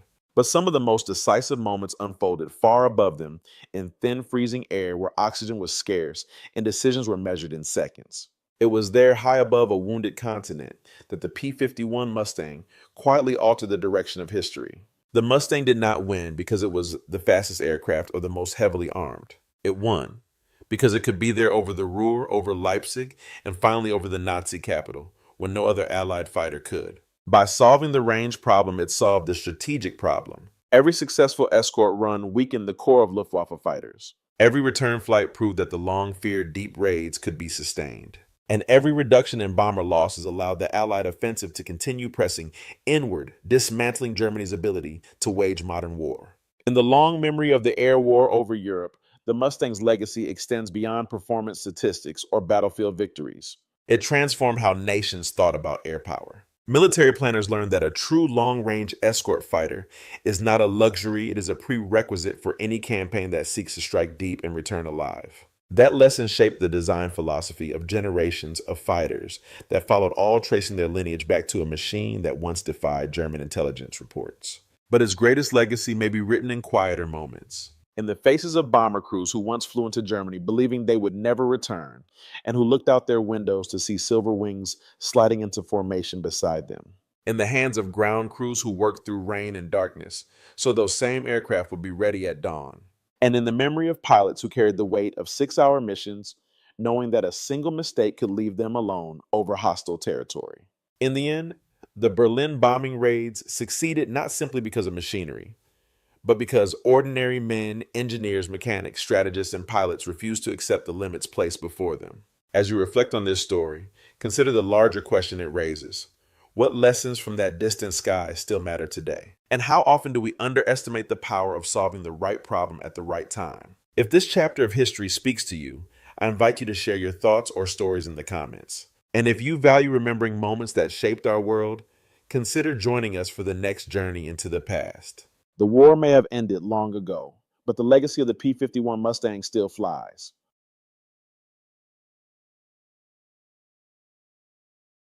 The morning sky over New Guinea was a muted sheet of silver, the kind that blurs the horizon and hides danger in its folds. Pilots had learned to fear that kind of sky. For a year, it belonged to the Japanese Zero Fast Agile and undefeated across the Pacific War. On most days, American pilots climbed into their cockpits, knowing they were outnumbered, outmaneuvered, and often outmatched. But on this morning, something felt different. 12 P-38 Lightning fighters rose through the humid air, their twin-boom silhouettes cutting clean lines against the clouds. Among them was a quiet young man from Wisconsin, a pilot whose face still held the softness of farm country, but whose instincts carried a sharpness the Pacific Theater had not yet seen. He said nothing unusual. He made no heroic speech. Yet the moment his P-38's engines settled into their steady roar, the balance of the air war began to shift. Before the day was over, Japanese pilots would speak of an American fighter ace who fought with impossible precision, someone who struck fast, disappeared, and returned from angles no one anticipated. Who was the Peace pilot? And how did he rise from obscurity to become the most feared man in the Pacific sky? Long before the Pacific War carved its scars across the ocean, Richard Bong learned the quiet disciplines that would one day shape an American fighter ace. He grew up in the cold winds and tall pines of northern Wisconsin on a modest farm where work came with no shortcuts and no excuses. Each morning began with frost on the fields and ended with the quiet hum of rural life, chores, school, the rhythm of a family that valued duty over comfort. It was in 1928 when Bong was 8 years old that destiny first circled overhead. Mail planes bound for President Calvin Coolidge's summer retreat passed directly above the Bong farm, their engines rumbling like distant thunder. Other children might have watched and forgotten. Bong did not. In later letters, he wrote that something in him changed, that summer flying was no longer a dream. It became a direction. By high school, he was known for sharp observation and calm judgment traits, uncommon in someone his age. He excelled academically, but it was his marksmanship and patience in the Wisconsin woods that revealed a deeper instinct and understanding of angles, timing, and the importance of waiting for the perfect moment. These would become the foundations of his aerial combat philosophy. When he joined the civilian pilot training program in 1938, instructors noted a quality that could not be taught. Bong seemed to see the sky differently. He did not merely control an aircraft, he anticipated its behavior. His solo flight on his 20th birthday confirmed it. He handled the Piper Cub with a balance of confidence and humility, absorbing every detail as if the air itself were speaking to him. The world changed in 1941, 6 months before Pearl Harbor. Bong enlisted in the Army Air Corps Aviation Cadet Program. At Luke Field, Arizona, he trained under officers who would later become legends in their own right, including Captain Barry Goldwater. Goldwater remembered him not only for accuracy with a machine gun, but for the analytical mind that evaluated each burst of fire like a mathematician studying an equation. Still, nothing prepared Bong more than the first time he sat inside the cockpit of the P-38 Lightning. Its twin engines growled with a promise of speed and reach unmatched in the Pacific Theater. Many pilots feared its complexity. Bong embraced it. He understood immediately that the Lightning's strength's altitude acceleration and concentrated nose-mounted firepower were exactly what an American fighter ace would need against the Japanese Zero. But the Pacific War did not wait for anyone to be fully ready. By mid-1942, Bong found himself on the edge of an air war that America was still struggling to understand. The jungles of New Guinea stretched out beneath him like an endless green wall, and the Japanese Zero owned the sky with brutal confidence. What Richard Bong carried into that theater was not experience. It was something older, disciplined patience, and a young man's quiet belief that courage meant doing one's job even when the odds tilted the wrong way. When Richard Bong arrived in the South Pacific, he stepped into a world where the Japanese Zero dictated every engagement. The Zero was lighter, more agile, and at low altitude nearly untouchable. Many American pilots learned this the hard way. But the Pacific War was changing, and so were the tactics that would decide its future. Initially assigned to a unit flying outdated P-40 Warhawks, Bong was temporarily attached to the 39th Fighter Squadron so he could fly the P-38 Lightning in actual combat. It was a decision that altered the trajectory of the air war. Under Captain Thomas Lynch, a rising tactician in the Pacific Theater, Bong absorbed lessons that would define the next generation of American fighter aces. Never turn with a Japanese Zero. Control altitude. Attack once with purpose, then vanish. On December 27, 1942, he put those lessons into practice for the first time. The sky over Buna was crowded with 40 Japanese aircraft, a mass of bombers guarded by fighters that had ruled the region for a year. Only 12 P-38s rose to meet them. Bong positioned himself above the formation, waited for a small opening, and dove. His first target, a Zero, chasing his commander, disintegrated under a precise burst at close range. His second, a Key 43 Oscar, fell moments later. Japanese reports later described a twin-boom fighter attacking with a coordination they had not seen before. They did not know the pilot's name, but they felt the shift. Over the next days, Bong engaged in a series of brutal encounters along the New Britain coast. He refused to dogfight in the traditional sense. Instead, he fought vertically, climbing, diving, using the P-38 Lightning's speed to break free from the Zero's turning circle. His fifth kill came during an escort mission, a difficult deflection shot taken at long range while both aircraft twisted violently. It made him an American fighter ace, but it was only the beginning. By April 1943, Bong had earned 10 victories and a reputation for calm, controlled aggression. He fired only when the shot was certain. He never chased too far, and he always returned with the same methodical debrief notes, angles, timing, mistakes, improvements. Pilots began to study him as much as they admired him.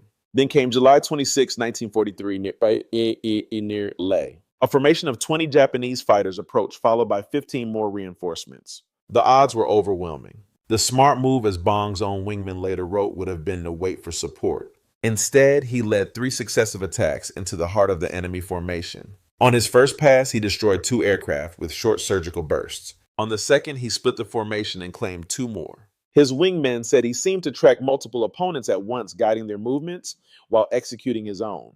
When the smoke cleared, 10 Japanese aircraft were down. 4 had fallen to Bong. None of the P-38s were lost. It was in battles like these that the legend began. Japanese pilots started warning each other about a twin-boom fighter with red wingtips, a machine flown by a man they called the Ghost. Richard Bong was no longer simply a skilled pilot. He was becoming the most feared American fighter ace in the Pacific War. By the summer of 1943, Richard Bong was no longer just a promising pilot. He was a rising force in the Pacific War.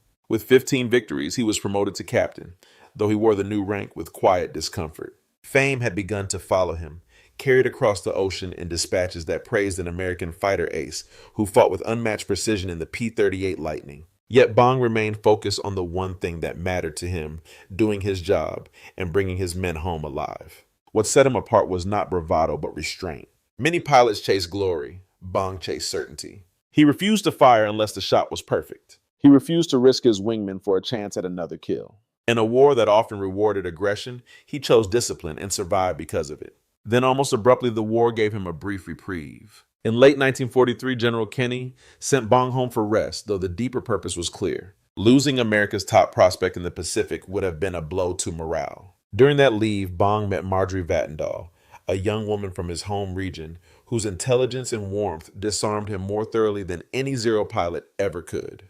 Their connection was immediate. When Bong returned to combat in 1944, he carried her photograph on the nose of his P-38 Lightning, a gesture that made the aircraft known across the squadron as Marge. It became one of the most recognizable fighters in the Pacific Theater. But even symbols are fragile. In March 1944, another pilot flying Marge suffered an engine failure and crashed into the New Guinea jungle. Bong never saw his namesake aircraft again. For a man who rarely revealed emotion, the loss hit deeper than he admitted. Yet he continued flying, mounting Marge's photograph inside the cockpit of whichever Lightning he was assigned. April 1944 marked another turning point.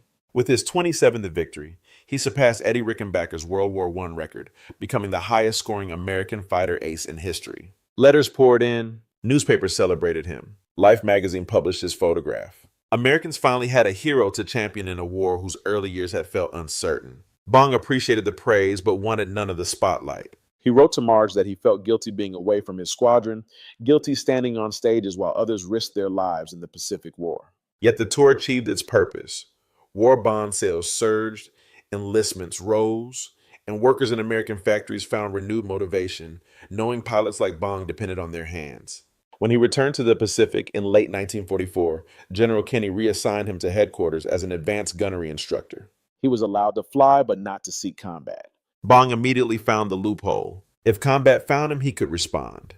And combat found him often. The skies over the Philippines had become a crucible of desperate resistance. Japanese fighters, dwindling in number, fought with increasing ferocity, and kamikaze attacks pressed American forces to their limits.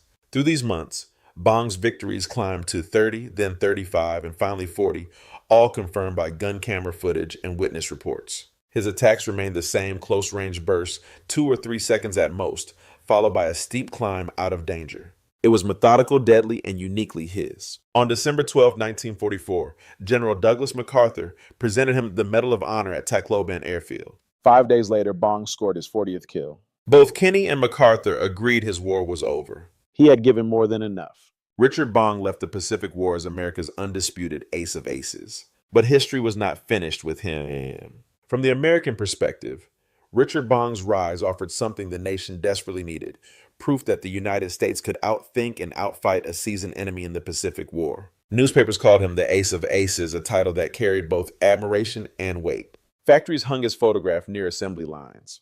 Workers tightening bolts on P-38 Lightning engines reminded one another, this is for men like Bong. In a conflict thousands of miles from home, he became a symbol of American precision, discipline, and quiet resolve. Yet Bong himself never embraced the role. In letters to Marge, he admitted discomfort with public attention. He felt out of place at speeches and ceremonies, believing that the real burden of the war was carried by those who remained in the Pacific theater. This humility only amplified the respect he commanded back home.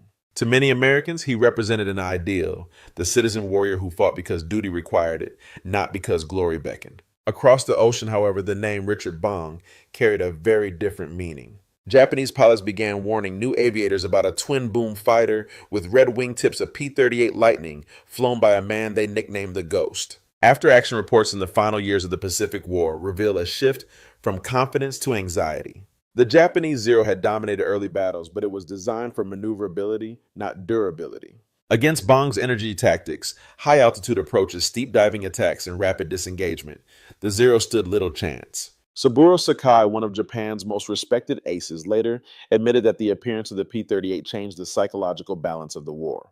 American pilots could now choose the terms of engagement. They could strike from above, break contact, and return when conditions favored them. The Japanese Zero was forced into a defensive posture it had never been designed for. Bong's influence extended far beyond his personal victories. His combat reports became instructional material. His close-range firing philosophy, wait close to distance, then fire a controlled burst, was woven into U.S. fighter training doctrine. He demonstrated that air superiority was not won through reckless pursuit, but through preparation, discipline, and analysis under pressure. By late 1944, both sides understood the truth.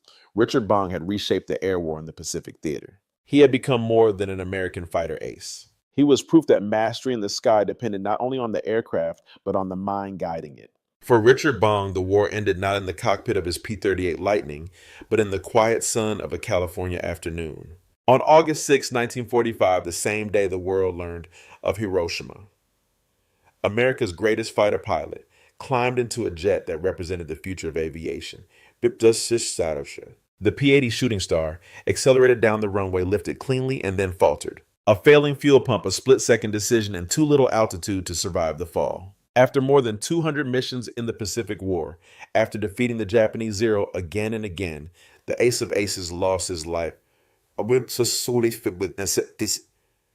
sight of home. He was 24 years old. Across the United States, the news felt like a punctuation mark on the war, not triumphant, but somber. Marge Bong, married only 6 months, faced a grief that never fully softened. General Kenny attended the funeral himself, standing beside the family who had sent a quiet Wisconsin farm boy to fight in distant jungles. The community that raised him welcomed him home, but not in the way anyone had hoped. And yet Richard Bong's legacy did not end in that moment. His 40 confirmed victories remain an American record, a testament to a form of aerial combat that has passed into history: close-range gunfights, instinctive maneuvering, and the razor-thin line between survival and loss. Future wars would bring missiles, jets, and split-second engagements, but none would produce an American fighter ace with a tally like his. More important than the number was the method. Bong proved that the sky belonged not to the boldest pilot, but to the most disciplined. He taught that patience could defeat aggression, that preparation could overcome experience, and that protecting one's wingman was as vital as claiming a victory. Long after the Pacific War ended, these lessons shaped generations of American aviators. Today, memorials across the country bear his name. A restored P-38 Lightning stands in Superior, Wisconsin. Its twin booms, a silent reminder of the young man who once ruled the air from New Guinea to the Philippines. Even in 2024, when the crash site of Marge was rediscovered in the Papua New Guinea jungle, it felt less like an archaeological find and more like the final chapter of a story that still moves people 80 years later. History often remembers wars by their battles, but sometimes it remembers them by the individuals who carried extraordinary burdens with quiet dignity. If Richard Bong's story stays with you, consider sharing what you believe his greatest legacy is. And if you'd like to explore more moments that shaped the Pacific War and the pilots who fought it, I invite you to join us for the next chapter.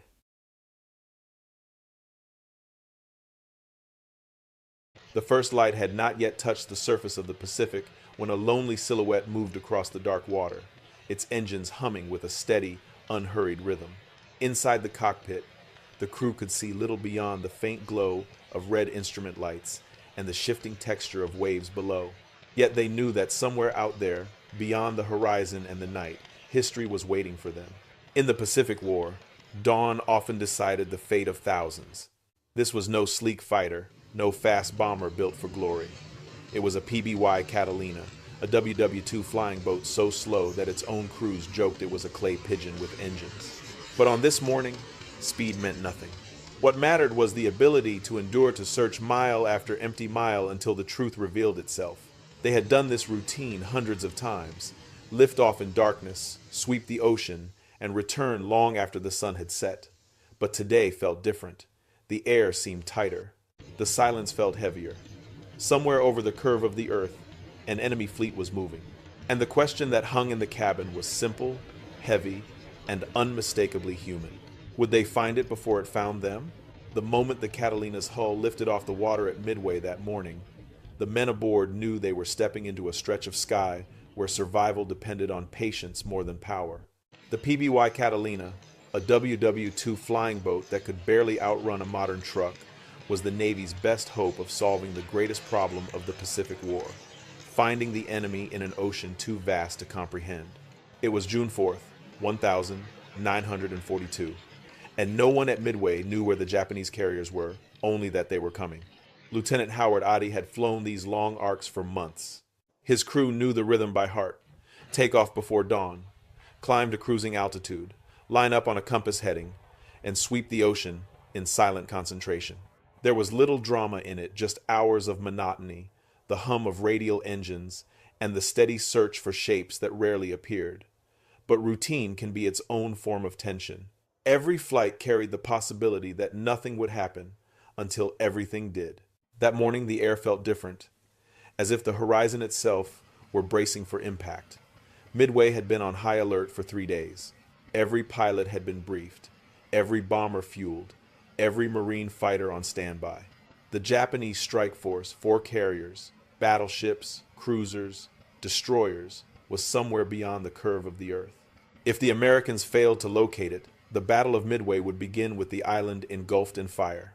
Adi's PBY Catalina flew northwest on its assigned 45-degree search sector, crawling across the sky at 115 miles per hour. At that speed, every mile felt earned. The crew stared down through the haze, scanning for the smallest break in the pattern of waves, anything that did not belong. The Catalina could fly low and slow enough to study individual whitecaps, an ability no land-based bomber could match. It was not built to fight. It was built to witness. 180 miles from Midway, the routine broke. Adi's co-pilot stiffened there. On the faintest edge of the horizon rose dark columns of smoke. Not one plume, not two, many. It was the unmistakable signature of a fleet at high speed. The Catalina turned toward it, descending to 1,000 feet as the shapes began to emerge from the morning haze. Carriers, battleships, escorts, the main striking force of the Imperial Navy. The radio operator tapped out the message that would alter the course of the Pacific War. 2 carriers and main body, bearing 320, distance 180 miles, course 135, speed 25 knots. It was 0534 hours. In that moment, the Battle of Midway began in earnest, not with bombs or torpedoes, but with a sighting report sent from a slow, unarmored flying boat. What followed would become legend, but it all hinged on these minutes in the early morning light, when a handful of men in a WW2 flying boat found what every commander in the Pacific was desperate to see. Long before the smoke on the horizon at Midway, the Navy had understood a truth that would shape the Pacific War. Battles are won not only by firepower, but by reach. And no aircraft reached farther than the PBY Catalina. Designed in the mid-1930s, it had none of the elegance of a fighter or the brute force of a bomber. Instead, engineers gave it something far more valuable for a war fought across an ocean endurance. The Catalina's signature silhouette, a parasol wing perched above a boat-shaped fuselage, was not made for beauty. It was made to hold fuel. Tanks filled the hull. Tanks filled the wings. Every pocket of unused space became another cell for gasoline. In the air, the aircraft felt less like a plane and more like a patient machine built to outlast the horizon. Among Allied crews, it was common to joke that the WW2 flying boat was a fuel tank that happened to fly. But in the endless expanse of the Pacific, that was exactly what the Navy needed. Its twin Pratt & Whitney engines could run for 20 hours without rest. Its cruising speed barely exceeded highway traffic, but that slow pace allowed crews to fly low 500 feet, sometimes less studying the ocean with human eyes rather than relying on instruments alone. In an era before airborne radar became widespread, the Catalina's ability to see, truly see, gave it an advantage no faster aircraft possessed. But the aircraft's endurance meant little without the men who served inside it. Life aboard a PBY, Catalina was a quiet test of patience and resilience.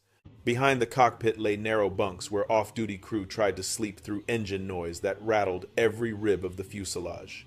A tiny galley, little more than a hot plate, a kettle, and a metal shelf served as their kitchen. Coffee was constant. Canned food was routine.